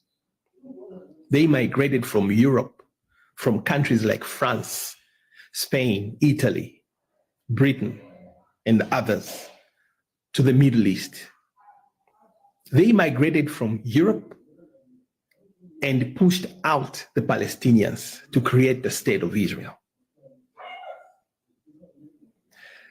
The same Europeans migrated from Europe to North America and pushed out the Native Americans there and created the states of Canada and the United States. The same Europeans migrated from Europe to South Africa and tried to push out the Africans there to create the state of South Africa. Luckily, because of the resilience of the Africans, they failed. South Africans took back their country in 1994 after being oppressed for so long, after living under the same apartheid like the Palestinians. They took back their country, but they're still fighting to take back their economy. The same Europeans migrated from Europe to Australia and New Zealand, and they pushed out the Aboriginals there to create Australia and New Zealand. So you see, the ones you call Israelis are not Israelites. They have the decency to call themselves Israelis because they know there's a difference between the Israelites of the Bible and them. I thought I would share that piece of information because anyone who plays around with Australians hears from the United States. Anyone who plays with the Europeans, the British, hears from the Americans. So likewise, anyone who plays with the Israelis will hear from the Americans. That's their big brother. So they protect one another. They know they are one. They stand up for each other. They are all Europeans. They are not Israelites. They are simply Europeans. I thought I would share that. Have a good day. And where it gets interesting is, in America, there was a slave trade. And a lot of the slaves, a very high percentage of them, came from Western Nigerian ports. And in America today, you see a very large movement of African Americans who say that they're the real chosen people, that they're the children of Israel, they're the Judeans. You know, so what are they just trying to create an identity for themselves because they were slaves, or is there really something here? And the answer is most likely there is something there. And most likely, maybe that they were the original Israelites, and maybe that the Jewish people today who are white, Caucasian people came in a little bit later on. We know that some of the greatest stages of the transmission of the Torah were converts from Rome. That is a fair question, and I respect it. Honest answer for you. Being Jewish is an ethno-religion. So there are people that, you know, practice the religion and keep to the kosher laws. But then there are people like me who are like half ethnically Jewish, but wasn't raised religiously, and I don't do any of that. To be honest, other than the fact that my dad was Jewish, I don't feel that Jewish. It's not an element in my life that I deal with that often. However, that does not mean that it doesn't have perks. Stop. There it is right there. Gotta get the perk. There it is right there. We're gonna play the rest. I'm sorry. I just had to let that marinate. But none of them can ever prove it. He said, I don't really feel Jewish. He said, it's not even in my spirit. I don't feel like the people of God. I feel like the devil. That's what he's saying. But in saying so, it comes with perks. Right. Damn it, play. He got protection, benefits. You know what kind of Jew perks? You get a job real easy. Israeli perks he got. No. What the scripture says that we will have no might. Right. The Jews won't have any might. Jewish people have might. Israelis. Right, Israelis. Yeah, I got to start saying Israelis. Stop calling them Jewish. Too close to our real name. Right. They're Israelis. Go ahead, play it. And came up to me and they said, "Oh, are you Lucas Arnold?" And I was like, "Yeah." And one of them was Jewish, and she saw me at a show full of other Jewish comedians. I was like, "Oh, thanks very much." But then she gave a little nod to her friend, and she was like, "She's a quarter Jewish," and her friend was like, "Stop." I didn't know how to respond to that, so I chose to mess with her. So I was like, "Oh, nice. I don't recognize you though. Have you been to the meetings yet?" So yes. So so again, the point is, yes, there's been they do have those meetings, yes, because we played that last week on the show. The woman says, "Yeah, my parents used to have satanic rituals in the house." Yeah. She admitted it. Satanic rituals it was child sacrifice going on. Yes, so they are meetings among that Talmudic community. That's who they are. They're not Torah. They're Talmudic. Right. They don't know the Torah. And also, don't forget. Apparently, the Arab world, right? All the Arabs and the pastors had a meeting, and they clarified that we in North America only, are the 12 tribes of Israel. And I have the letter. Now, the letter was sent to this brother because they couldn't trust all the other civil rights leaders and the church leaders, and he the one put it out there. As you can see, the Arab world leader sent Pastor Omar the letter. Go watch it. Apparently, this is one letter right here. And the letter reads, you can take a screenshot. Washington cannot broker a peace negotiation on behalf of the Palestinians and the Jerusalemites family with the 13 Jewish tribes of European Ashkenazi, right? Who, contrary to Nikki Haley, right? But let's go down. At the United Nations today, do not carry any biological lineage to the original black and brown 12 tribes of Israel. Now, who do they call black and brown? Us. Okay, us. Now, when you're looking at this, you'll understand these keywords. Black, brown, brown. Who they call brown people today or black people today? Us. Right, so if you see here, it say American. Copper color. What color is copper? Brown. Brown, okay? We the only ones called brown peoples. A consistency brown color throughout the Americas, okay? So if you like it, donate, but this is proof we got the 12 tribes of Israel. The Arab nation already said it. We keep saying it. It's just the pastors and the civil rights leaders the one who want to keep this in the dark because them are the evil peoples. They the ones that want to see us in hell. Oh, and I got one more thing to say about this letter. If you look very closely, what it says, Hebrew Israelites. Hebrew Israelites. Yeah, Hebrew Israelites. Ain't this what we've been calling ourselves the whole time? Hebrew Israelites? I do not understand how people who say that they are believers can sit there and read the Bible in its entirety, read, what the Israelites went through, read how they were disobedient to Yahuwah, and then how Yahuwah judged them for their disobedience, how they can sit there and read all of that and then come to the conclusion that the Israelites are the people over in Israel as we speak. Like, are we not reading the same Bible? Like, how do y'all come to that conclusion? Like, those people over there don't even fit scripture, like, at all. And the crazy thing is, all you have to do is read the curses that happened to the Israelites in Deuteronomy 28. Read what happened to the Israelites, because as we all know, the Israelites consistently disobeyed the Most High. So they would receive the curses. And when you read some of the curses, I mean, like, how they would be taken away on slave ships, how a yoke of iron will be placed upon their necks, how they will go into slavery. And when you sit there and read that, and then, knowing what you know about the people over in Israel right now, can you really sit there and think to yourself, these people went through slavery. Like, they were sent away on slave ships. Like, their ancestors were enslaved by Egyptians. People who were from the line of Ham because Egyptians are Hamites. Like there's just there's just no possible way that you could sit there and think that they are who they say they are. And the crazy thing is the Bible even mentions who they are. Revelation 2:9 and 3:9. Y'all should go read those scriptures, because it's funny how we, conveniently just skip over that.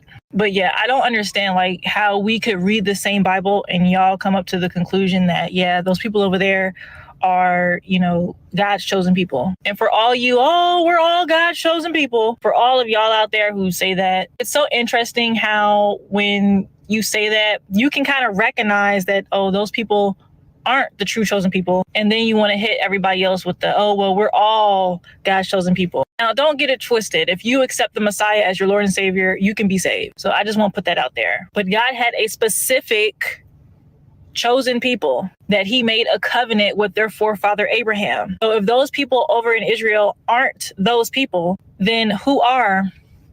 And I honestly feel like people know, they just don't want to admit it. All right. Are you thinking because you're black, you are a true Israel? It's not because of black, it's because of a bloodline. It's because of a spiritual reconfirmation from God that we are the Israelites. That's what the Bible says. He said, if so, you're about to be exposed. I don't have to explain anything to you. You see, it's ironic and it's funny that the people who come up against the truth the most and expect us to help them in this battle that's coming, to keep trying to come against us and say, well, you guys are not Israel, and it's impossible and this and that. God, man, you guys are hypocrites. Now, this is no shot towards the Edomites who accept the truth. God bless you. Peace be with you. Godspeed to them. But to the rest of you Edomites, you guys prove every day with in the scriptures, when God said you should be sold to your enemy, you guys expose yourselves as being enemies every time you make these Eurocentric comments. I'm not here to sugarcoat nothing, okay? You are the Edomites. We are the Israelites. You have to understand that we are not here to be friends. We are not here to try and have a teacup party with anybody. It is what it is. We are the Israelites. We taking hold of it. We're not giving it back. We got the ball. Now, to everybody out there who is offended with my post, facts over feelings. Sorry, not sorry. Jesus said, expose them. It's funny how, most Edomites, not all, can tell you what God showed them in a dream and can tell you what God said to them and can tell you what God told them about scripture. But the most ironic thing is why didn't God tell you who the Israelites are? Why hasn't God revealed to you the truth of the Bible? I'm going to tell you why. It's because a lot of you are set up to be destroyed. The Bible says God creates vessels for honor and vessels for dishonor. A lot of you Edomites are going to be cut off in the day of judgment. A lot of y'all are going to be cut off when this invasion happens. Okay. So, give me 1 minute here, and then I'm going to play another video about Africa, right? What happening in Africa right now? Things that is happening. So, look, we are waking up, okay? So, now you understand why they are saying the generation of Black America is a problem to Asia. First of all, that make this clear. Black America does not support America, okay, of the war in Asia. Black America are saying they are not going to fight. They are not going on our land to fight because the land was there. And the white man that went there, stole the land, killed them, drove them out of there, and sat out there, enslaved them.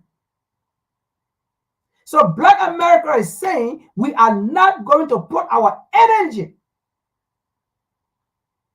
to go and fight for the oppressor. Okay? So that is also part of the problem of the generation of Black America that they was talking about. So you see how Black America is waking up, exposing, okay? And another era. Now, Black America is refusing to make just any kind of music that the Jewish will tell them to make. Why will the Jewish be afraid of Black America when Black America is waking up and don't want to sing, but making their women to wear naked stuff and put their behind in the air and twig and do all kind of things? When Black America is saying, look, we should respect our women The Bible say we should respect our women. The Bible say this is how our women supposed to be.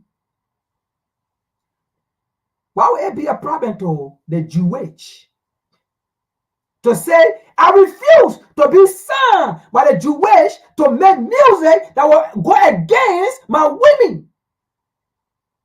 My black women are precious. So I will refuse to put them in a video that they will naked themselves.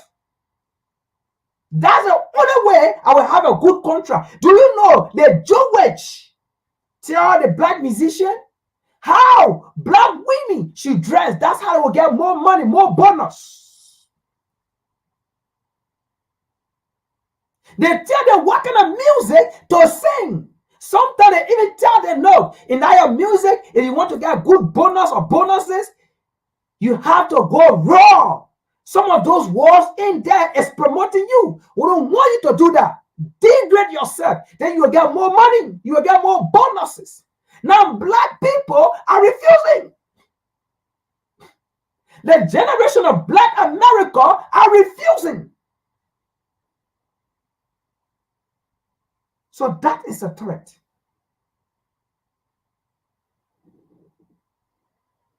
And not only that, look at what's happening on the African continent. So it's a whole lot.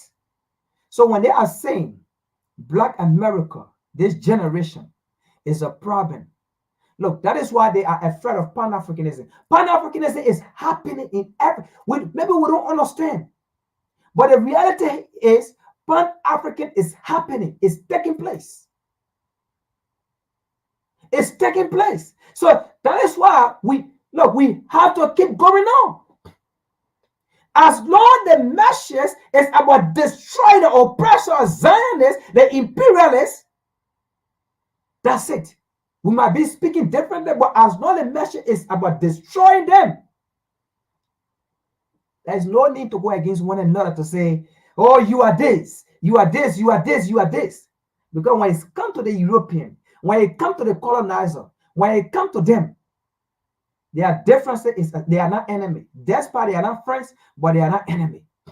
They protect one another because they came from Europe, they took America, North America. They came from Europe, they took Australia. They came from Europe, they took Asia. So they know their history. So they protect one another. They protect one another. They know their history. And that is why they are also doing on the African continent. They know their history. That is why they protect their interests on the African continent. You never see Europeans going against one another on the African continent. You never see America going against Europe on the African continent. You never see Europe going against America on the African continent. You never see America going against Asia on the African continent. When Asia was doing apartheid, killing and torturing African, America supported Asia to kill African. They know their history. They are European, they know. So they protect one another interest. They know it. That is why when the Sahel region in Africa, they are saying they don't want France. America got in along with France and they are supporting each other on the African continent to make sure those nations plumage. Don't get it twisted. They are European. They know their history. They will not leave one another interest. They will support each other. They will be with each other. They will never forsake each other. Despite they may have their differences, but they are not enemies. America's interest is France's interest on the African continent. France's interest is American interest on the African continent. Now, when I say American, I'm talking about the oppressor. I'm talking about the oppressor, the colonizer. All of them. So we should not get that twisted. They know they are visitors. They are visitors in those places. So the visitors, they know their history. And they will protect each other. They will protect one another interest.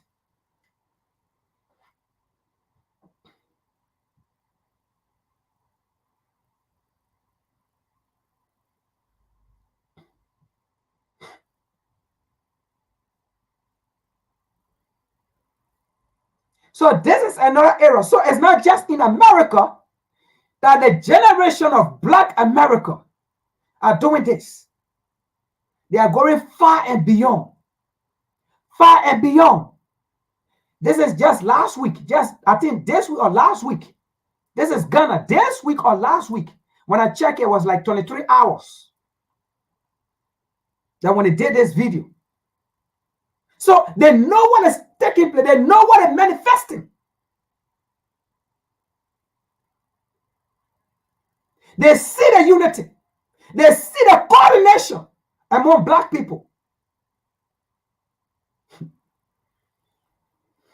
J.A. Hugo said it when he asked the bigger threat to America, to Europe, to the Zionists. He said Negro unity. And that have proven to us when the French, the Israeli authority, a lot of the American authority went and sat down in secret meeting to talk against Black America. That's the unity that we're talking about. So they went and sat down, I believe. They went back to history. And they said the thing J.A. Hugo was talking about, Black, Negro unity was a threat. The time has come. The time has come. What J.A. Hugo was talking about, Negro unity is a threat.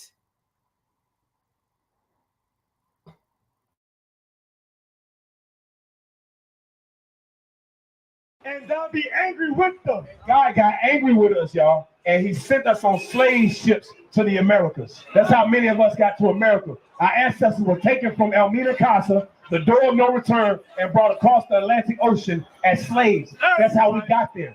Because we were here with you at one time. And they took us there. Go ahead. And delivered them to the enemy. So that they carried them away captives unto the land of the enemy, far or near. Yet, if they shall bethink themselves, you remember who you are, that you're an Israelite, go ahead, in the land where they were carried captive. So this land is far away from Israel, right? Go ahead, and what do you want us to do? And repent. What do you want us to do? Repent. He wants us to repent. What does it mean to repent? Turn back to God's commandments. So if we way in China, we keep the Sabbath. If we in Ghana, if we're in Sierra Leone, if we in Afghanistan, we still got to keep the Sabbath because God requires of us to repent in the land we were taken captive.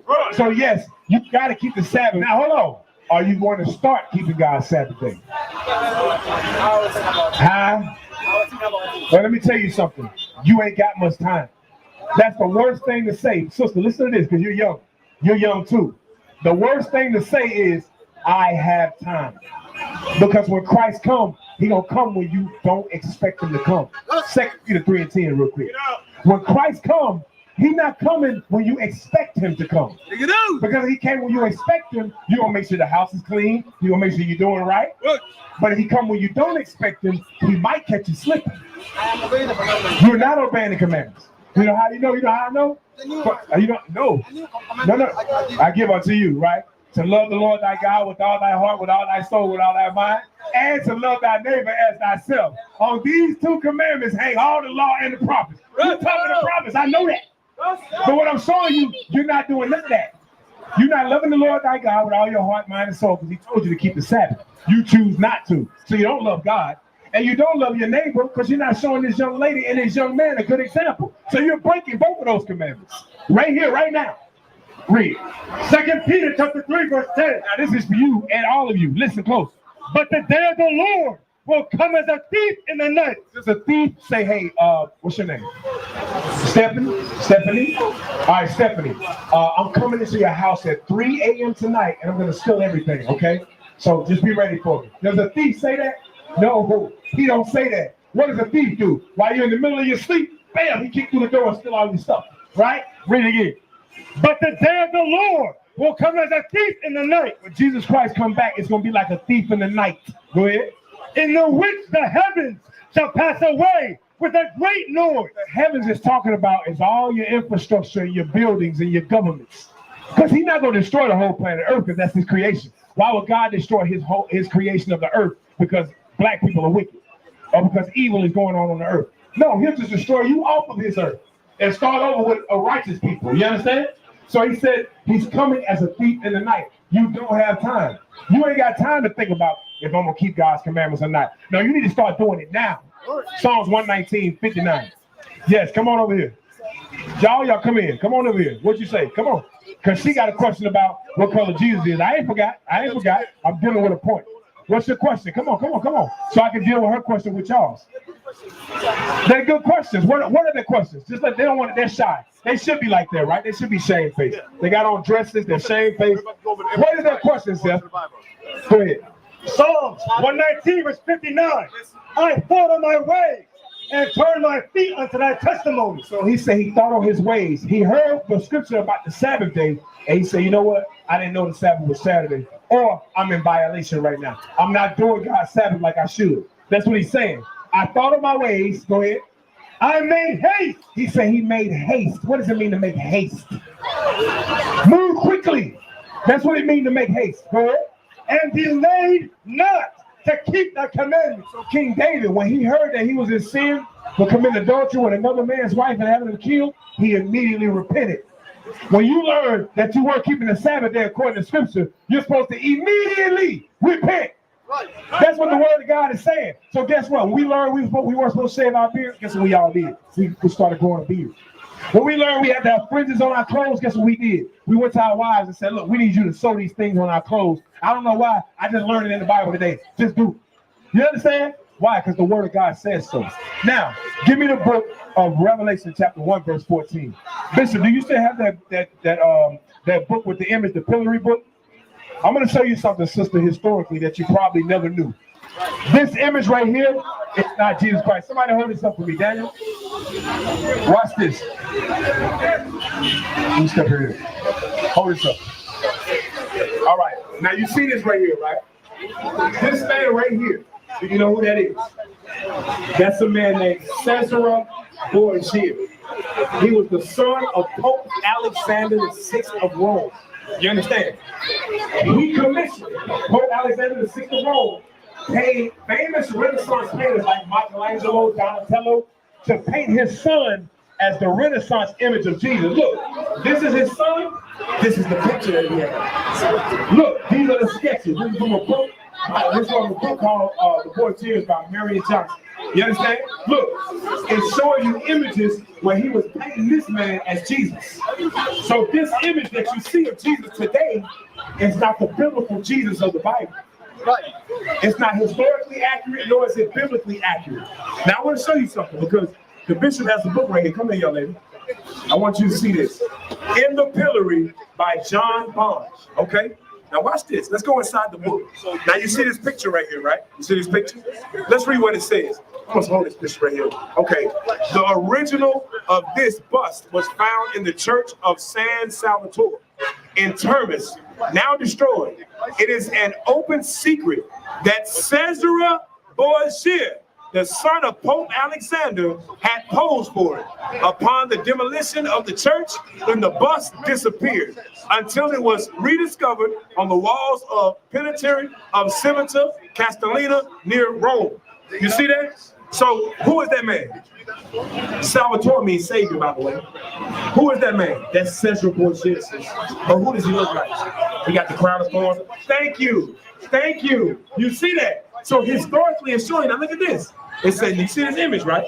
It says bust of the Savior, right? Posed for by who? Caesar Borgia, right? It was removed from the Church of San Salvatore in Termes, now destroyed, in the monumental morgue of St. Lucia. So what is that showing you? Pope Alexander VI of Rome had his son painted as what? Right, but is that Jesus?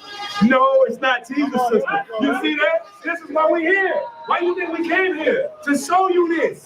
You understand now? Let me show you the Bible. The book of 1 Maccabees, real quick. Listen really close. 1 Maccabees 3, verse 48. This is what the white man does. He takes black people out of the Bible. Yes, sir. He takes black people out of the Bible and he changes their image to white. It's called whitewashing. Now hold this up one more time, somebody. One of you brothers. Watch that. I'm going to show you something else. So we got the definition. Whitewash, a white liquid that is a mixture of lime or powdered chalk and water used for making walls and ceilings white. They use this material or chemical that they mix together to paint over black images. Now look at this right here. You see the black image of Jesus right there? What are they doing to the image of Mary? What are they doing to that picture? They're making it what? They're making it white. It's being whitewashed. So look at this picture right here. Look, they pay these men millions of dollars to paint images. Look, before Mary and Christ, look what they're after. You see that? We're not making this up, y'all. This is in the Bible. Now watch this. First Maccabees 3:48. The Bible's going to tell you they were going to do this. Read. First Maccabees chapter 3, verse 48. And laid open the book of the law. That's the Bible. They opened the Bible. This is the Greeks, the white man. He opened the Bible. Go ahead. Wherein the heathen had sought to paint the likeness of their images. What do? They paint the likeness of what? Their images. So this is where this image comes from. It comes from what the Greeks were doing way back when. It's nothing new. Now watch this, Revelation 1:14. So now we need to know the true picture of Jesus, right? If this is false, and this is what we learned in Ghana growing up, then we need to know what the truth is, right? Go ahead. Revelation chapter 1, verse 14.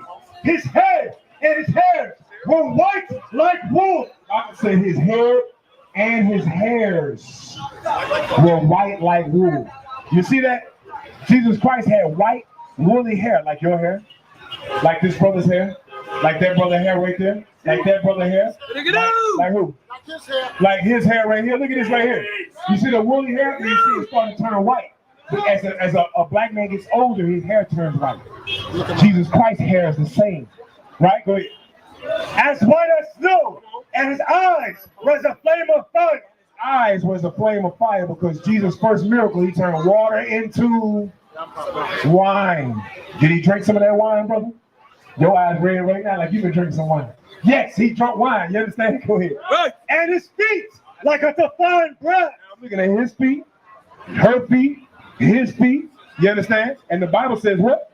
And his feet like a fine brass, as if they burned in a furnace. So if I took brass, which is brown, and I burned it in fire, what color would it become?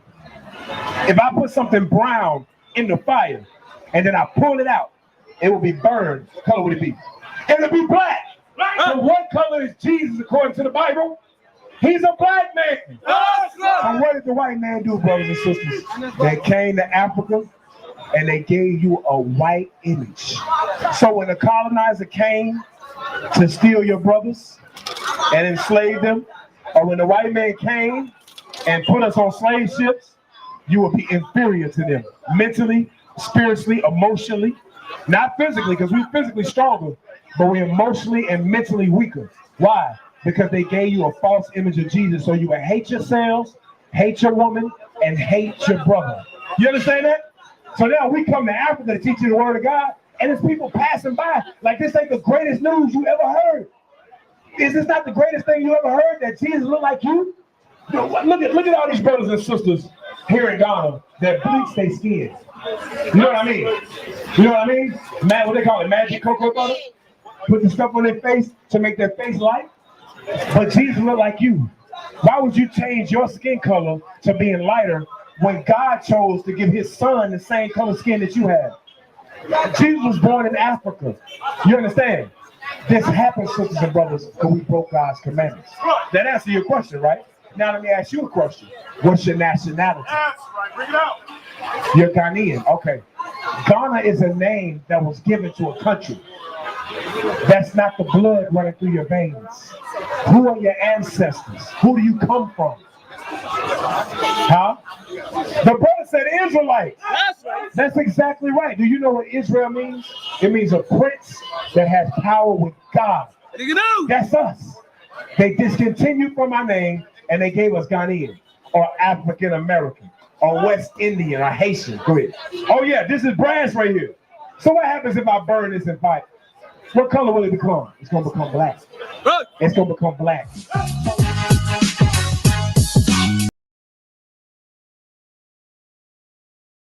All right, that's the end of today's presentation. So these are some of the reasons the United States and Asia went in a secret meeting to talk against Black America, and the United States government did not protect Black America because the United States government once said the unity of Negro is a threat to the colonizer, to the imperialists, to the Zionists. So they know that this is a time, or the time has come, and they are seeing it that Black are uniting, so they see it as a threat. Whenever Black people wake up, they become a threat. They call them terrorists. This is not the first time. They call Nelson Mandela a terrorist. They call Dr. King a terrorist. They call Malcolm X a terrorist or extremist. They call Nkrumah a terrorist. They call Thomas Sankara a terrorist. They call Patrick Lumumba a terrorist. They call Amilcar Cabral a terrorist. They call Robert Mugabe a terrorist. All of these African leaders, they call Muammar Gaddafi of our time recently a terrorist, and they kill him. So why can't it be a wake-up call for Africans? When are we going to wake up? The question is, we are waking up. And that is why they are threatening. We are almost there. We cannot give up. They themselves, they know it. If they can go and have secret meeting, you should know we are winning. It may seem that we are not. Because you know what? Because we are not oppressing. We are fighting. They are the one oppressing. So they feel that they are losing. Okay? So we are the one fighting. So it may seem that we are not winning. But the truth is, based on their attitude, their behavior, their statement, everything, that tells us that we are winning and they are losing, and they know it. Folks, thank you to be on. I know we've been on for since 1 p.m. and it's now 4:33. Thank you for hanging in there. I mean, we can stay here for the whole time. We're going to be, hey, man, we're going to be firing. We're going to be going. But hey, thank you for tuning in, standing in strongly. This is WCC, the Revolutionary Repatriation Educational Lecture Series aspect of WCC. Every Sunday at 1 p.m. Thank you for tuning in. Thank you for coming. Share the live. Continue to subscribe as you watch. Those of you that just watch, because sometimes if you like the video, it also signals to you that we are on live, or you also get notification. But what we want you to do is, continue to subscribe. If you have never liked our video, you're gonna like it one day, because what we do here, we just react. Okay, people may see it as a hit, but hey, we react on what people say against or do against us. Okay, so that is why we don't just speak, because hey, the colonizer, the imperialists, they have a way, a good way to them. Okay, but why is bad way? But they have a way to always come against people who stand against them, who speak the truth of their behavior. So because the generation, we know it, we have to act differently than our forefather. Because our forefather time, they did not have the opportunity to technology as we have. So what they did, they reacted against the colonizer, the imperialist, the oppressor, without how they call it, technology or video. So they will go and stay and speak, right? So and the audience to which they spoke to, the audience did not see video, did not see the article of what it was speaking about. So that's the difference between our forefather, okay, and us. Because for us, it's hard for them to come against us because we show it. So if they come and say that, oh, we said something against them, right? We can say, but check the video.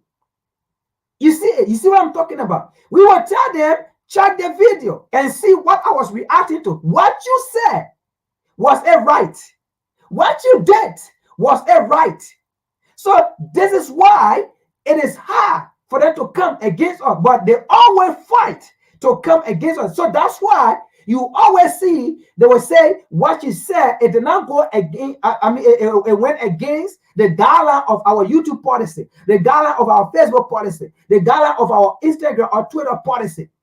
So now the issue here is they don't take it on us, but they take it on the website and they send us notification. So that's how our forefathers then time they took it against them because they could not prove it.